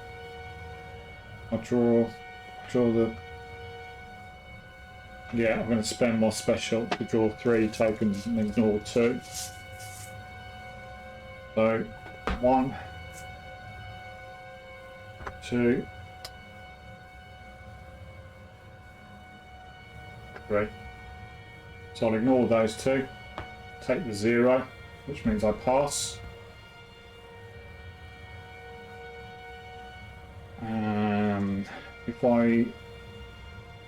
If an Elder Sign of +1, I lose a resource. So I've lost a resource because of 0. was drawn on an ineffable truth. It says if you succeed, deal 1 damage to the evaded enemy. And if it's Elder Sign +1 or 0, you lose a resource, which she does. But she does kill. She does kill the Acolyte. She does kill the Acolyte.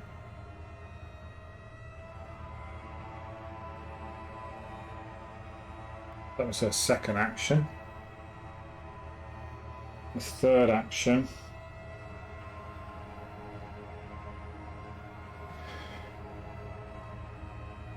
Got no Clairvoyance, she's got no Azure Flame. Her third action is going to be to draw a card. Come on, baby. Shriveling. Shriveling. Yes! Right. Okay. So we can kill the Seeker. He's gonna trip, but we can kill the Seeker. Well, I don't know whether that's too late now, but we'll see. Harvey. 1, 2, 3 to go up. Pretty good, got an Astral Travel. I need to start getting clues. I need to start getting clues. I've got two deductions in hand. So he's going to spend all 3 of his actions to move 1, 2, 3. So he's ready to get some clues. He is ready to get some clues. And we could potentially use his encyclopedia to knock through the locked door to get the other 2. Okay. We're in a good spot, I think. We're in a good spot. So that's the investigation phase done. We move on to the enemy phase. Not moving, not moving. No other enemies in play. All good. We move on to the upkeep phase. We reset our actions. So Harvey's going to get his 3 back. Jacqueline's going to get her 3 back. We're going to ready any exhausted cards. There's nothing to it that's exhausted. We've got we're going to get a resource, and we're going to get a resource. We're going to draw a card. What's Harvey going to get this time round? Preposterous Sketches. 2 cost. Draw 3 cards. That could be very handy. And then Jacqueline is going to get another Dark Prophecy. Another Dark Prophecy. She replaces the one she's used. We both get our specials back. That's the end of the upkeep phase. Gives me time to just have a slurp of the coffee. We'll move into the Mythos phase.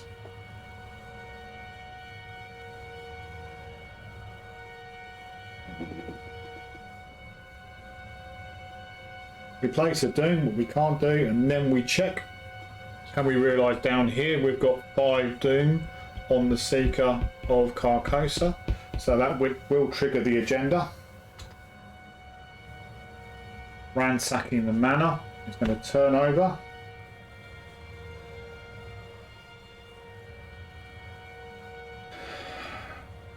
Front door of the manor opens, letting in a howl of chill wind and the pitter-patter of soft rain.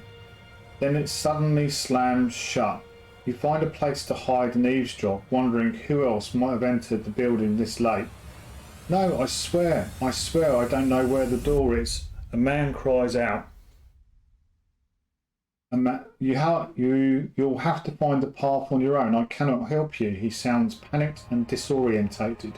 You spoke the oath, the man's voice responds. You spoke his name. The man stammers, no, I cannot, I will not. Then his voice becomes distorted and he speaks no more. You hear footsteps on the staircase, heavy and wet. Set aside the possessed oath speaker enemy into the entry hall. Oh, blimey. Right, so here's the possessed speaker.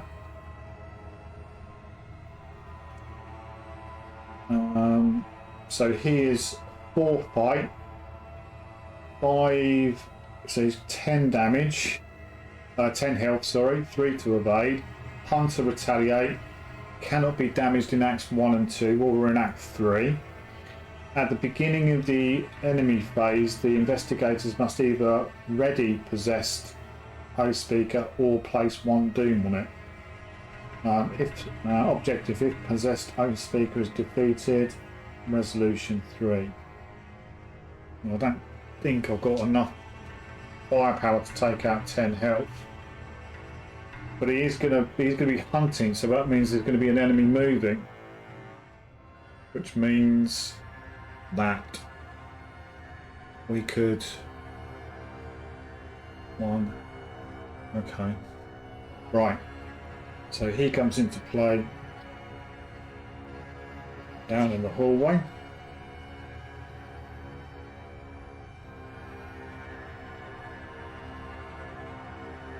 Through the remainder of this, check the campaign log. If Sebastian Moreau is not listed under VIP slain, which he is, we killed him in the last game. Search him and spawn him in the entry hallway. Blimey, I'm glad we killed him. Okay, so that's that. And then so we're on to agenda 3A. Secrets best left hidden. Whoever these people are, they must be involved with the conspiracy behind the King in Yellow. You can't let them find whatever it is they're looking for. Skip the place doom on the current agenda. After 1 or more clues are placed in an enemy, flip it. So it's down. We're now up to 6. 6.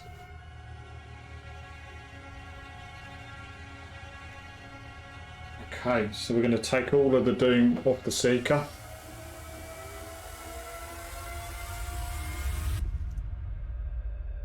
Killing those Seekers is when I play this again, killing those Seekers is an absolute priority. I have taken one out. Couldn't get to him when I had the right stuff. Okay. So that was the first part of the Mythos phase.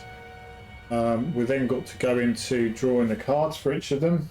So Harvey is going to get, oh bloody hell, an acolyte, spawn at any empty location, place 1 doom on it.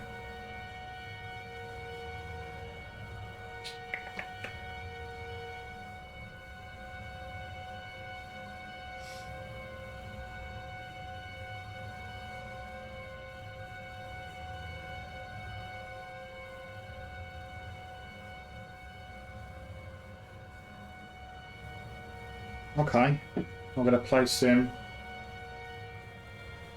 up here, nearest the passageway. There's a reason for that. He gets 1 doom on him as he comes in. Not as bad as I first thought. And then Jacqueline, she is going to get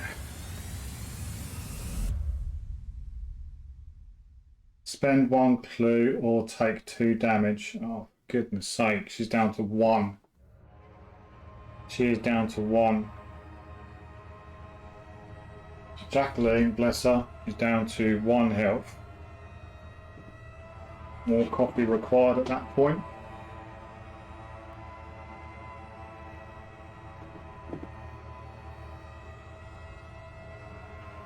Three.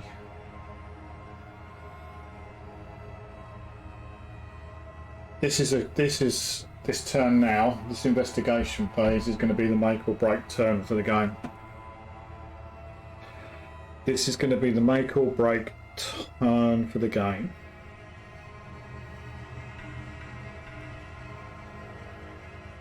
One, two, three, 4, 5.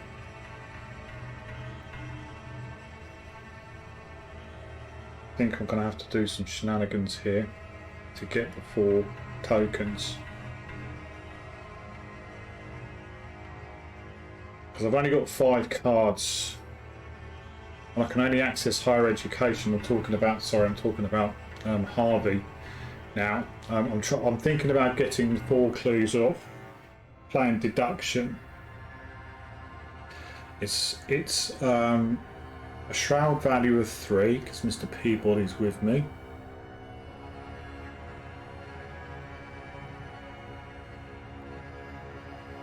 Oh, it's an action. So I might not do that. So it's 4.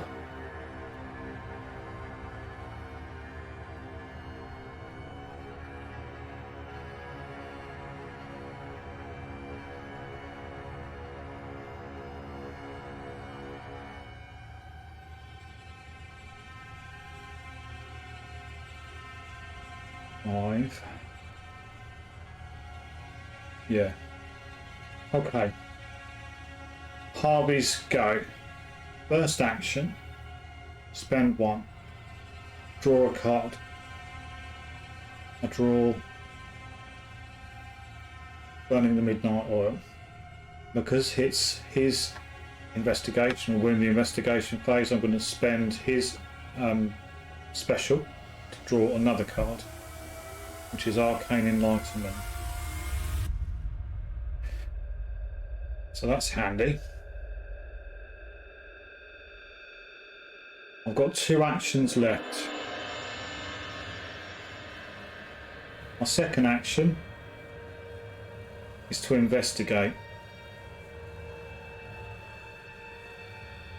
I'm at 5.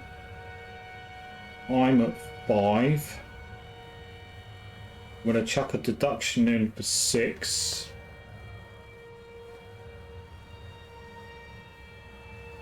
I'm going to spend a resource 7, 8. So I'm at 8 versus 4. I'm at 8 versus 4.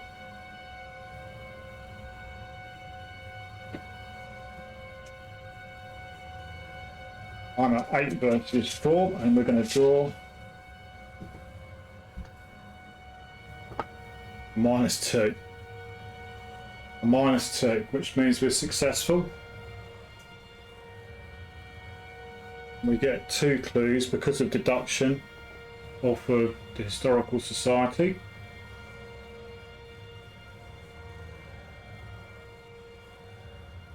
Oh, while an investigator at this location controls Mr. Peabody, this location gets -2 trap. Okay, well I didn't need to spend those, but I've done it now. Tough luck. So it's actually 2. So I didn't actually need to spend those resources, but I'll know that for now. My third and final action is to investigate. Third and final action. Play the second deduction, which takes me to 6 versus 2. 6 versus 2 is -4 or better. I'm going to draw the token.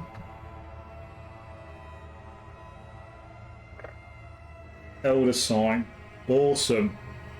+1, which means we're successful. So let's just grab the clues quickly. So we've done that. Deduction kicks in. So we've got 4 clues. 4 clues. Elder sign kicks in, so we draw a card. Draw a card. Preposterous sketches, draw 3 cards. Don't need them at the moment, but we've currently got 1, 2, 3, 4, 5, 6. So 6 cards, so we've still got access to higher education. That's good. And that's his third and final action.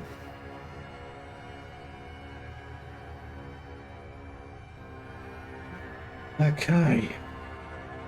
So, what is...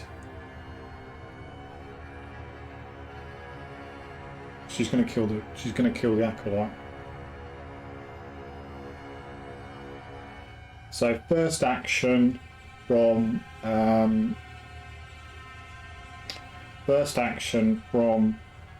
Jacqueline, spend 1, spend 3, 1, 2, 3, and bring in Shriveling, replacing Clairvoyance. Clairvoyance has not got any charges on it.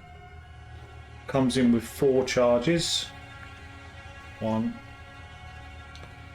2, 3, 4. She's then going to move in to the library. Oops, sorry, can't see that. So you're going to move into the library there, which does then engage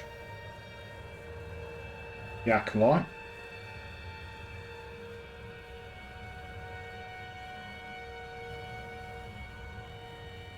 Does engage Jacqueline.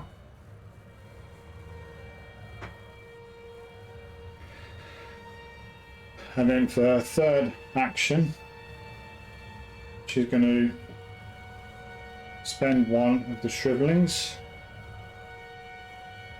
to attack or fight the acolyte. It uses her brain,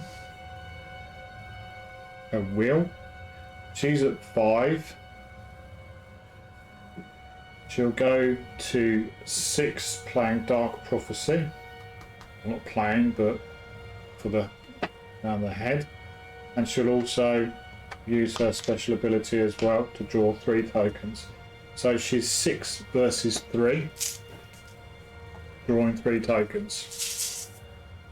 First one, second one, third one. Oh, I keep forgetting to do that, sorry. -1, -1, -2. So she'll ignore those 2, -1. She does it. Deals +1 damage, doesn't really need to worry about that because it's only got 1 health. So she kills the acolyte, taking the doom off it. Oh, at the end of that phase, sorry, I'm pretty sure I missed it. At the end of that phase, Mythos Phase, I should have put a doom on and moved that off. Don't think I did, so I'll do that.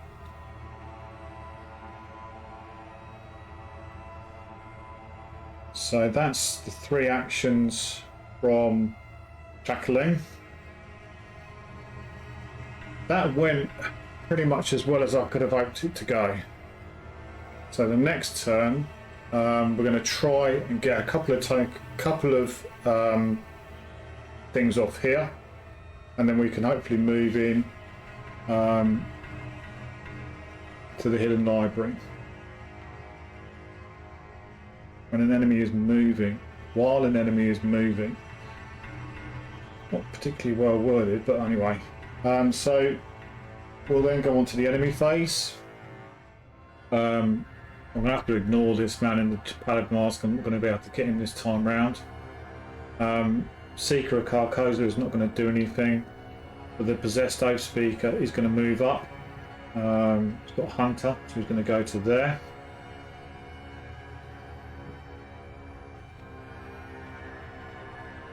That action, we're going to go to the upkeep phase. We're going to ready all of our actions.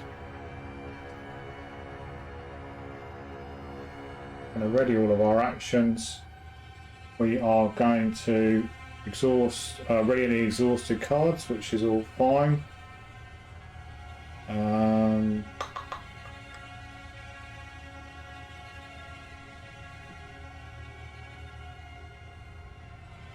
Then we're going to draw a card and gain a resource. So Harvey's going to get a resource. Jacqueline's going to get a resource. Harvey is going to get Witten Green. 2 and 2. That might be useful to put in.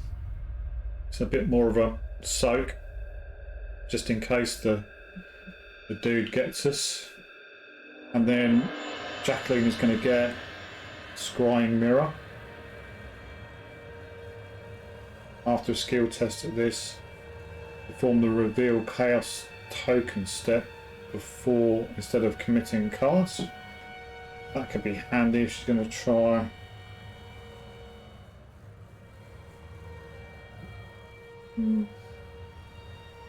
She's not going to do too much else that might be worth doing. Okay, that's it for the upkeep phase. We both get our special abilities back.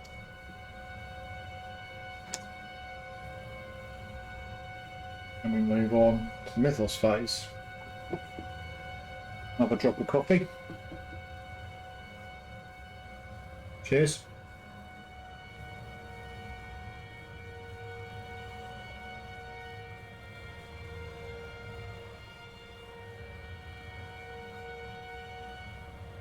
Okay.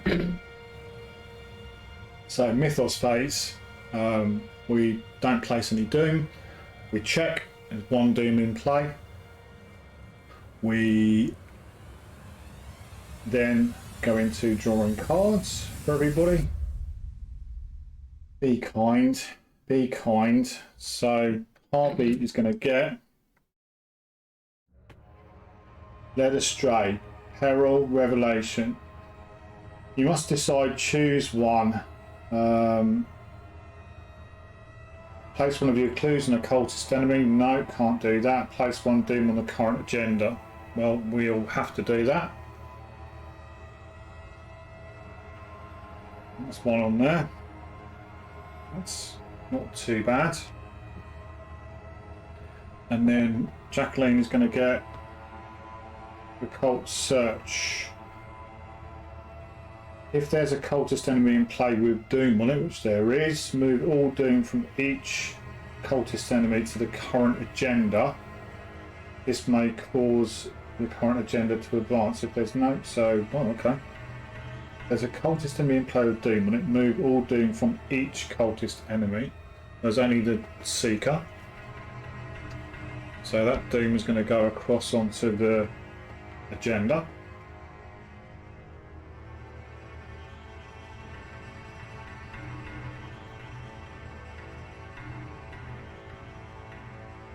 Yeah, and then we're going to go, that's it. Now there is no clues or anything down here to move across, so we place one doom straight away onto the seeker.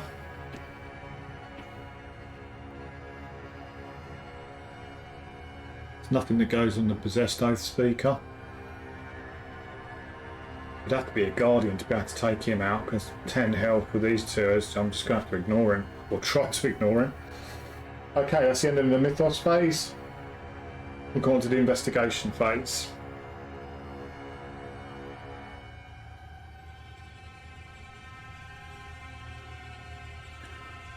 I need to try and break this door, if at all possible.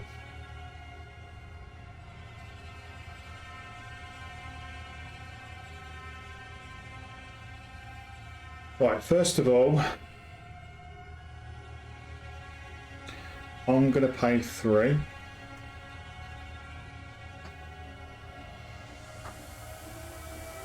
For a scrying mirror, which comes in with 4 secrets on it.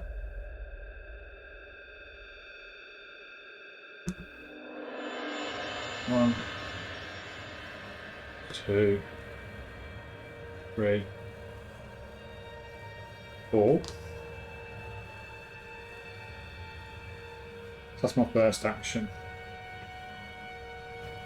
My second action is to attempt to punch the locked door. Testing 4.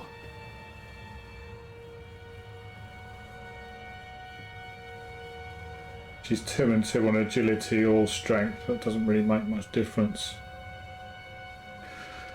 So a second action, she's going to attempt this to break the locked door.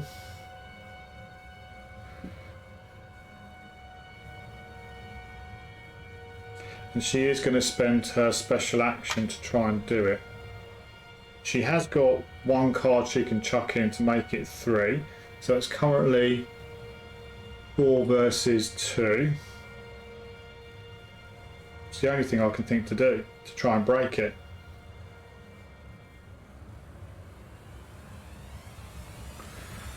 drawing 2 cards. I'm hoping to see the +1, because if I've got the +1, spending one of the secrets of the scrying mirror to do it before I commit my card.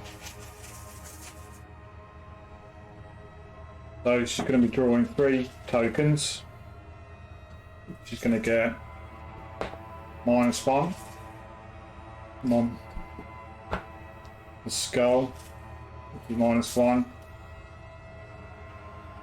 She's going to get the 0, which is not any good. It's not any good.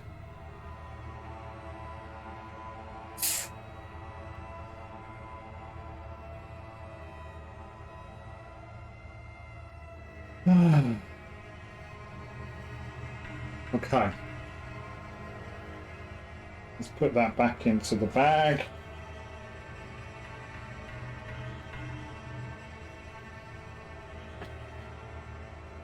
Yes.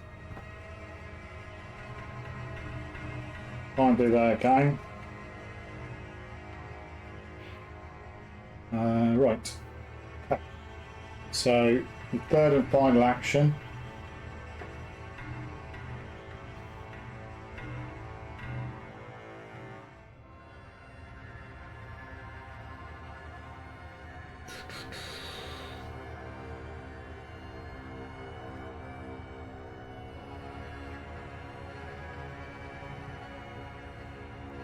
We could evade that as Esto speaker.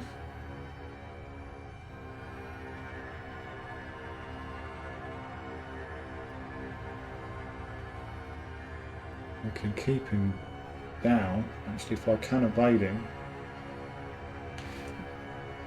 because she's got an ineffable truth.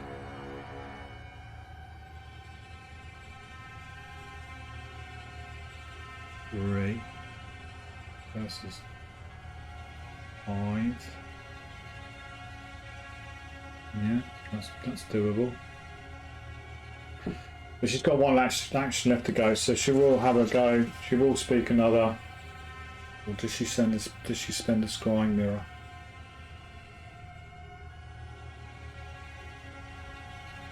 Is it worth it? Is it worth saving it now? Do you know what? I'm not going to do that. I'm going to draw a card. I'm going to draw a card. And she gets Voice of Ra. Okay. That's it for her actions.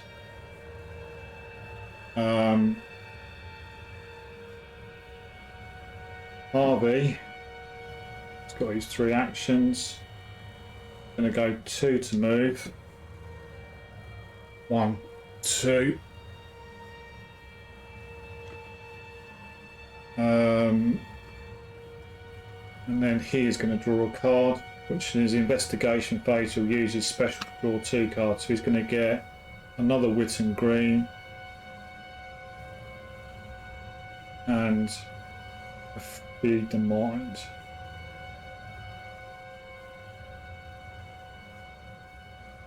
Okay.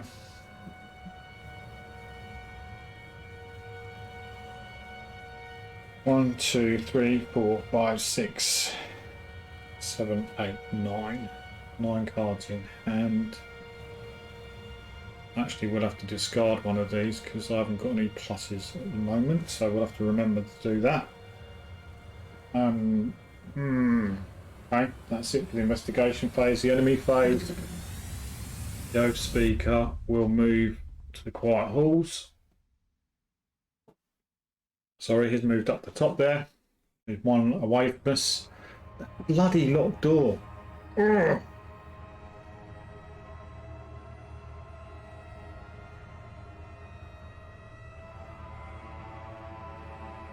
I've got a plan.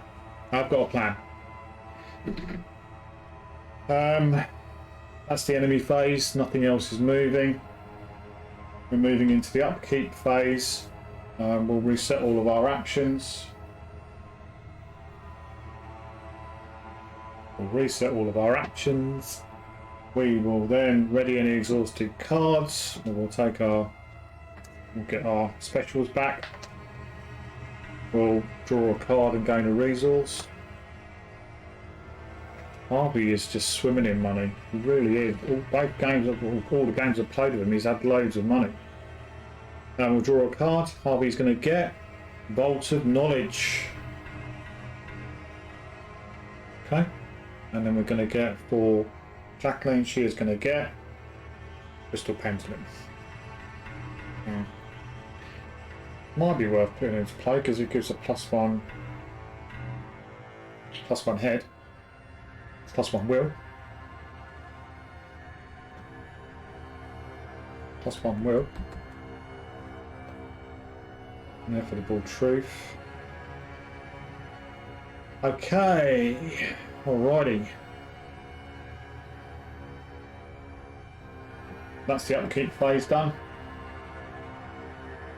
We're now onto the Mythos Phase.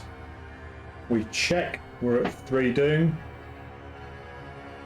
We're fine.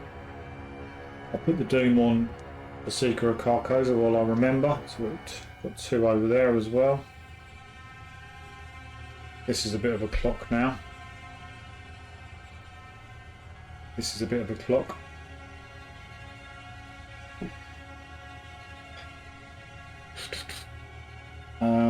And then we're going to go into drawing a card. So Harvey is going to get place 2 Doom on the nearest cultist enemy. If there are no cultist enemy, the monster is not considered a... Oh god. We're now at 6. We're now at 6. I think that's game over. I think that's game over. We have gone past the check Doom phase, so we do have 1 more turn left. I don't think that's going to be enough. And Jacqueline is going to get King's Edict.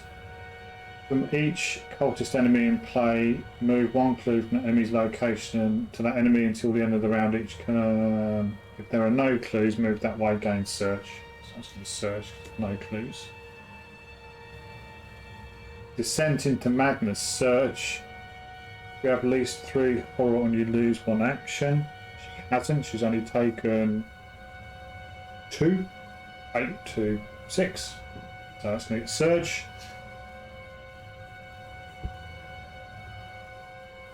Cannot move them more than once per turn. There's two perils I've got in hand. Can't move more than once per turn. I can't use any free actions. Got no free actions, so that's that. We've done the Seeker, we've done him already, so we're now on to the investigation phase.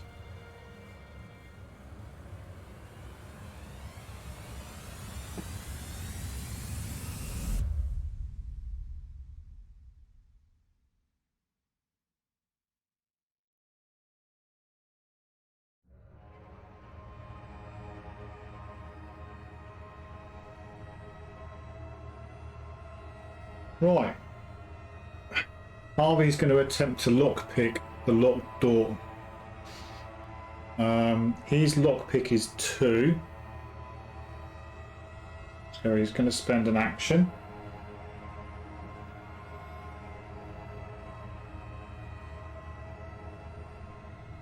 To try and lockpick the door.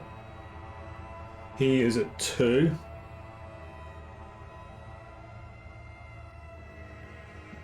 I'm going to chuck in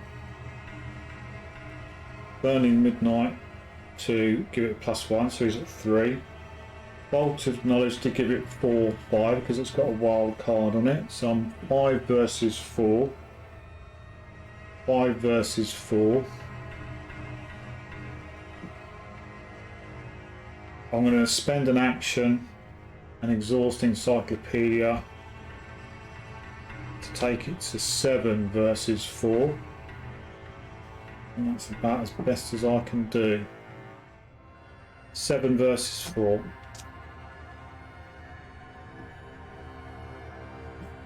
7 versus 4, -2. We get rid of the locked door. Good old Harvey doesn't need to kick it down. He actually lockpicks it. Okay. For his third action, he's going to investigate the... Make sure I can see what I'm doing. He's going to investigate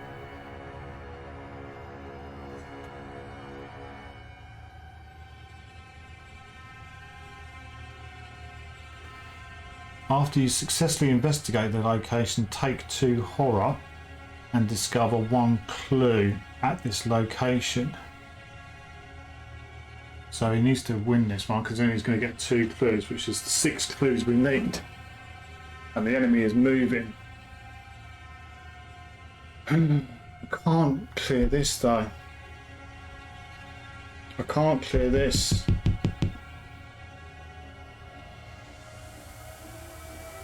But he's going to investigate for his last action.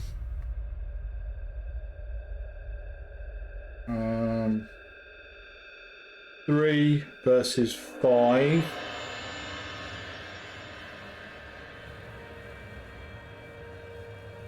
3 versus 5. 3 versus 6. 3 versus 7. 3 versus 7. -4 or better.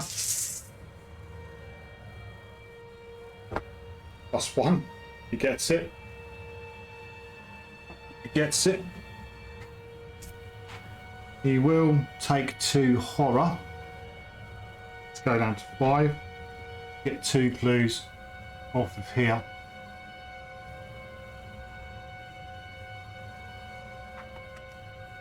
He will get 2 clues off of here. So that's his third action.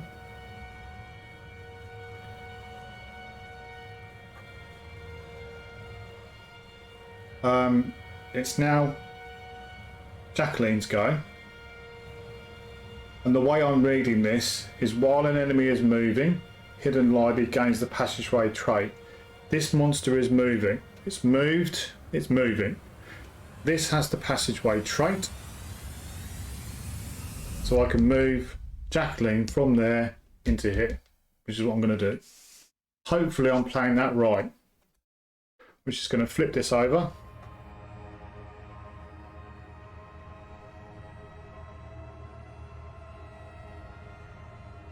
Four shroud, 3 clues per investigator. 2, 3, 4, 5, 6. Oops.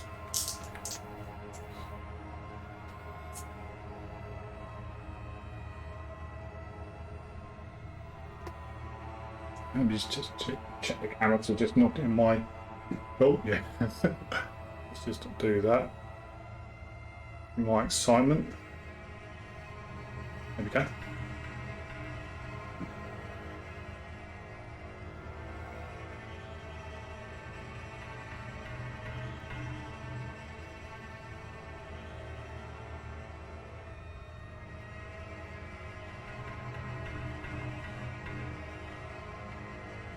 And the way I'm reading that, on the oath,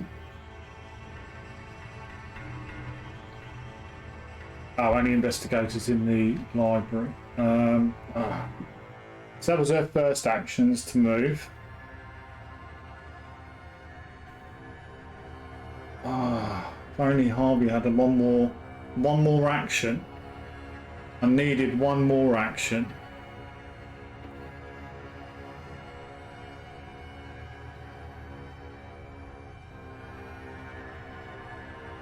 Harvey lockpicked. What did Harvey do?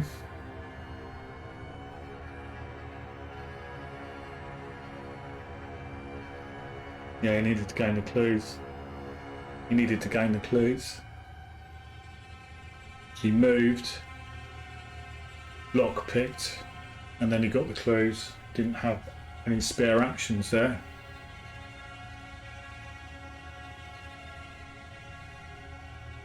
This seeker down here has been the cause.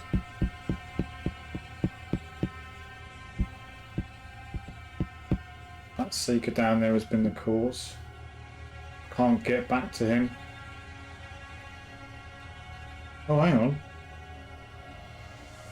Hang on. Hang on.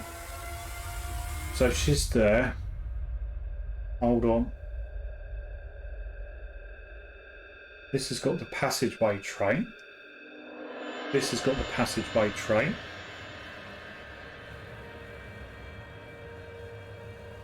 Let me just, I'm going to rewind for a second. I'm going to take her back. Apologies, because this is important, this bit. Sorry. No, I shouldn't really, but I'm playing this for a couple of hours now. So she hasn't used an action.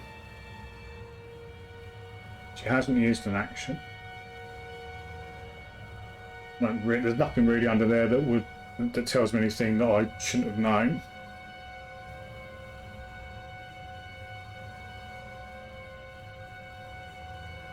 Let me just check passageways. Give me 2 seconds.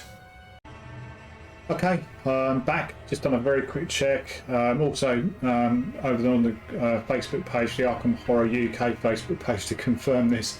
I wanted to just make sure I got it correctly.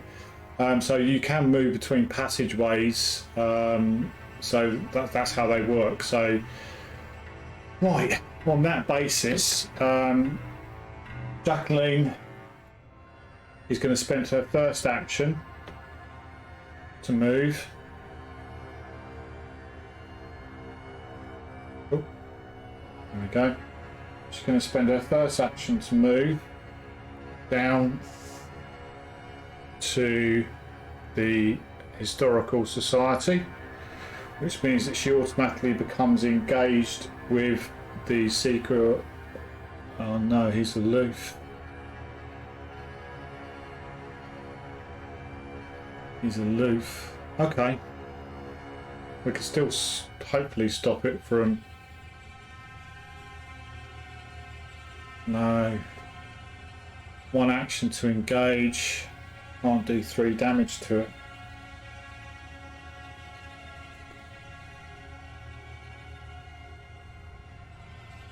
You can only attack an engaged enemy.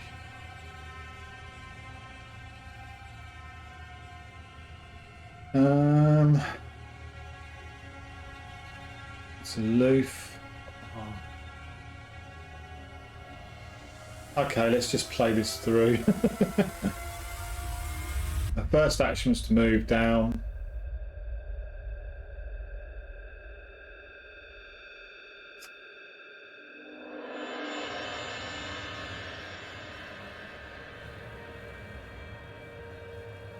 Second action is to, her second action is to engage it. Okay, no, we still might be alright. Second action is to engage it.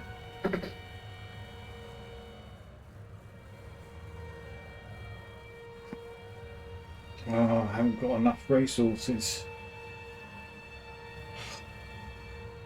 Damn it. I was thinking of hypnotic gaze. We needed one more resource, one more action or one more resource.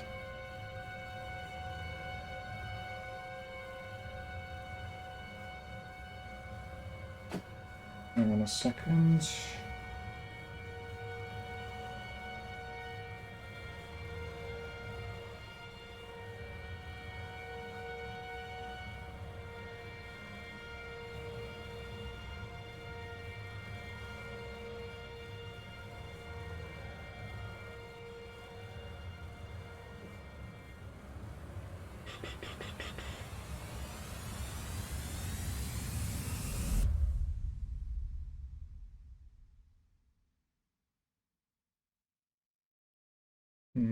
I'm thinking. I'm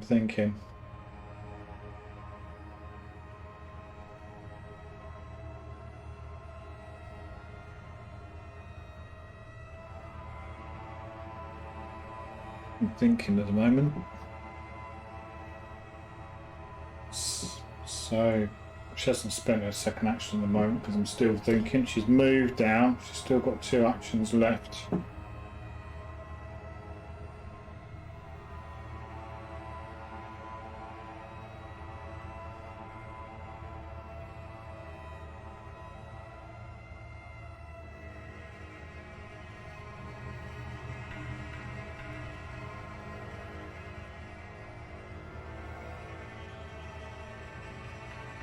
I've got Voice of Ra.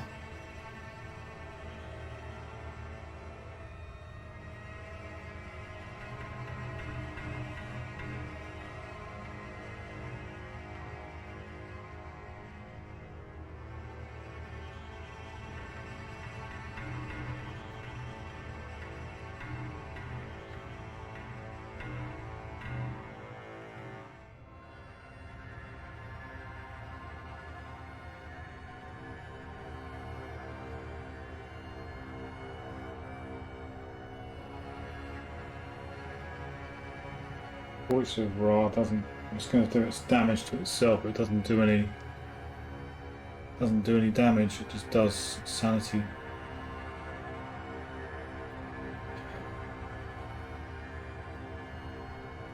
Doesn't do.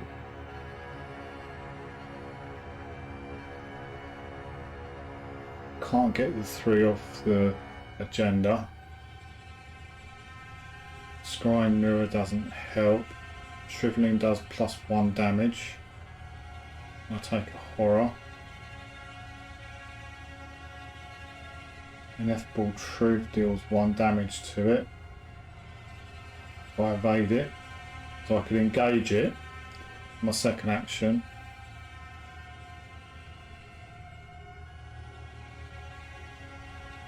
Okay, hang on a sec. So if I engage it for my second action, shrivel it for 2, and then Ineffable Truth it for 1. If you succeed. Yes. Oh, right, okay. Second action. Second action is to engage it, which means I can attack it. Third action is to spend a charge up of Shriveling to make sure I try and hit it. It's a fight of 2. I'm 5 head. 5 will. I'll take it to 6 will with the Crystal Pendulum. 6 versus 4.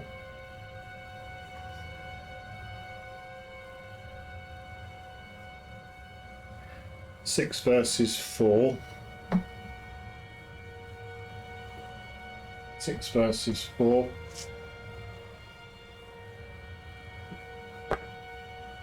-1. -1. Right. So that deals 2 damage to it.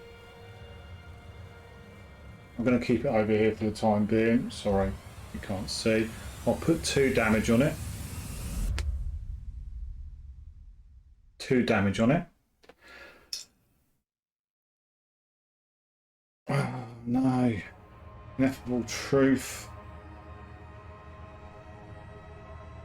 That's an evade. I haven't got the resources. Okay.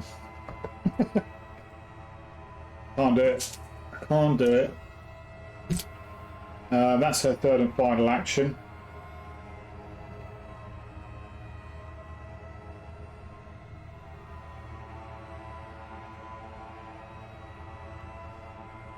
That's her third and final action.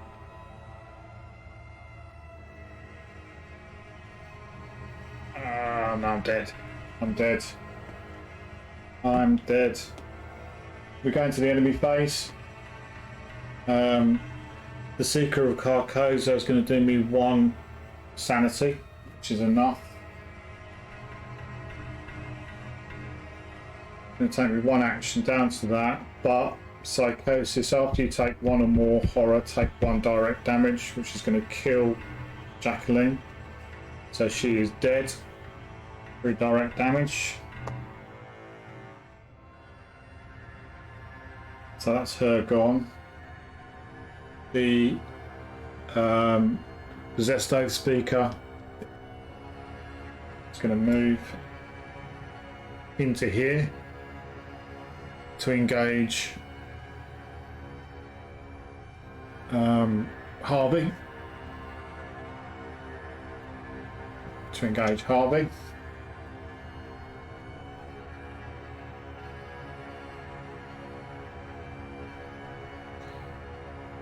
Then he's going to attack Harvey, so he's going to take 2 damage, 1, 2 down to 3, and then he's going to take 2 sanity down to 3.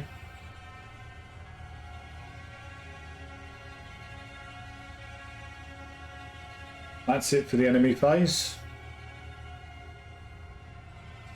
We move into the upkeep phase. Harvey's going to ready encyclopedia. He's going to ready the encyclopedia. He's then going to reset his actions. He's then going to draw a card and gain a resource. He draws his weakness. After you reveal, cancel or ignore a auto fail token, take 1 damage and 1 horror. That's going to go there. That's going to go there. That's it for the upkeep phase. We move into the Mythos phase. We don't add any doom, but we do check the doom now. 2, 4, 6. So we read back of this card.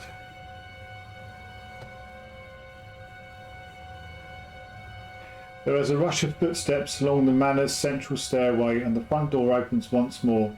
Have you found it? A muffled voice asks. Yes, we can embark immediately. The path will be opened. The doors close and the manor returns to being quiet and lonely. For the remainder of your search, you find no further traces of the mysterious road figures, nor do you find any information to answer many questions about the King in Yellow. Read Resolution 4.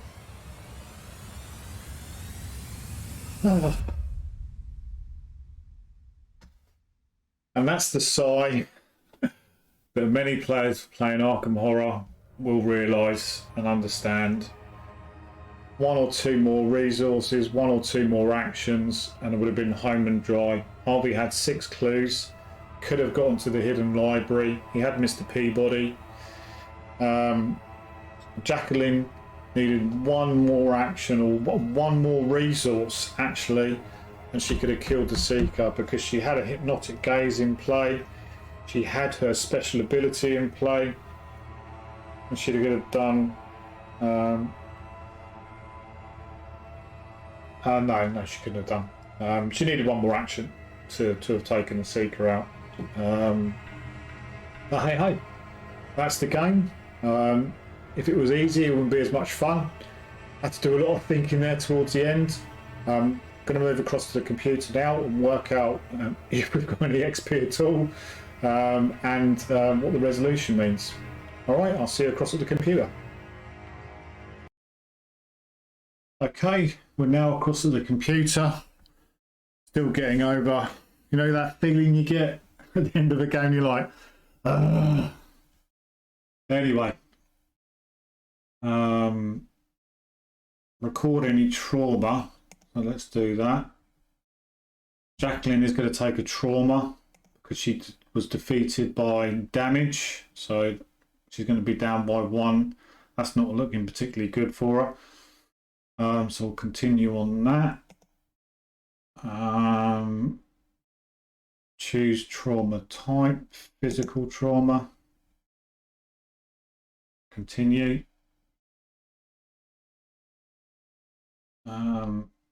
We didn't defeat the man in the pallid mask.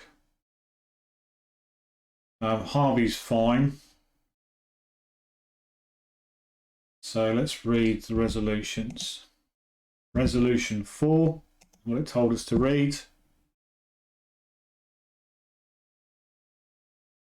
Jacqueline was dead.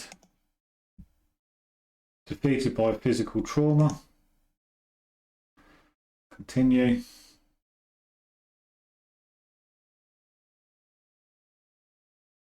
The night's events have left you exhausted. You are unable to learn anything at the Historical Society's manor that could drive your investigation forward.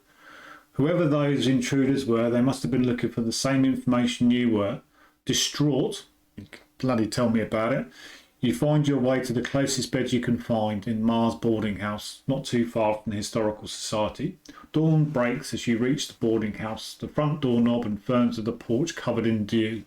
You're lucky enough to get a vacant room for the day, and soon you fall asleep.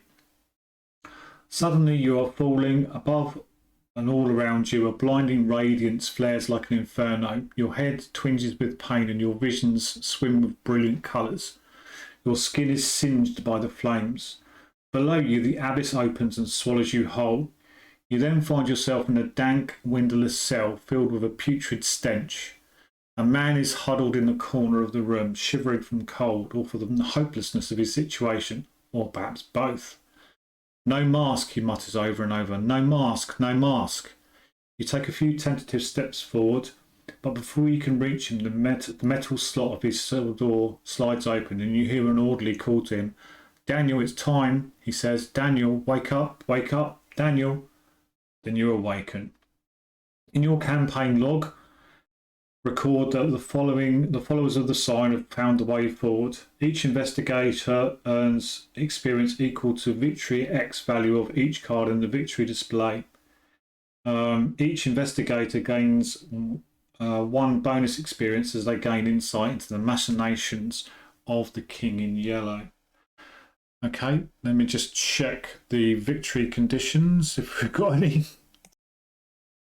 Well, that was a fairly swift check. We didn't gain any XP apart from the one bonus experience that we've got. So we'll continue. Oops, continue. Okay, remove all cultists, stone and elder science tokens from the co-op's bag.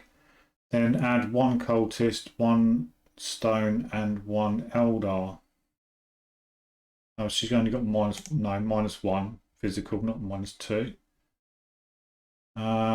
XP earned is 1. Save. XP earned is 1. Save. So yeah, 1 and 1, which is fine. Harvey's got 1. So let's have a look, see what.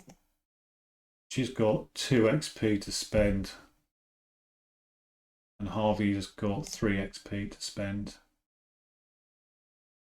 Oh. Harvey's got 3 XP, should have.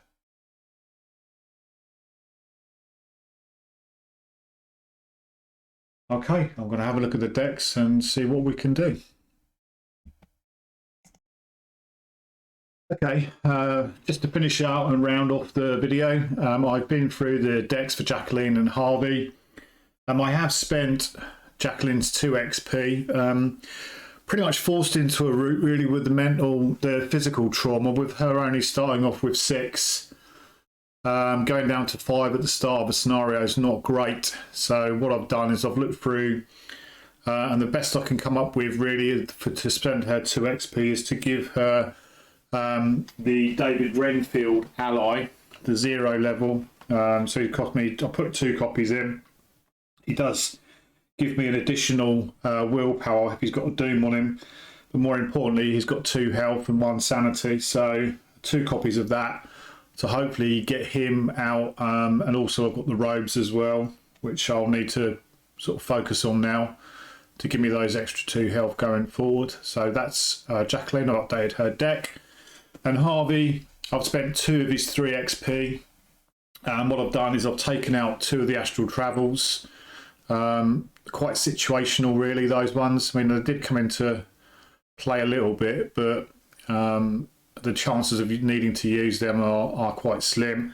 So I've put in 2 0 cost mind over matters, which again allows him to use his intellect to replace his strength or his fight or his agility. It is a 0 cost one, so I don't add them together, it's one or the other. So that's, yeah, hopefully that's going to make Harvey a little bit more survivable as well. He's okay with regards to trauma and stuff like that, he's fine. but the Jacqueline one really needed to address that going forward. So I hope you've enjoyed the video. We will be moving on to the Unspeakable Oath, which is the next scenario in the cycle. Let's just continue this. Proceed to scenario 4, Unspeakable, the Unspeakable Oath, and we'll start that and get that up for the next video. Thanks very much for watching. I hope you're enjoying this playthrough.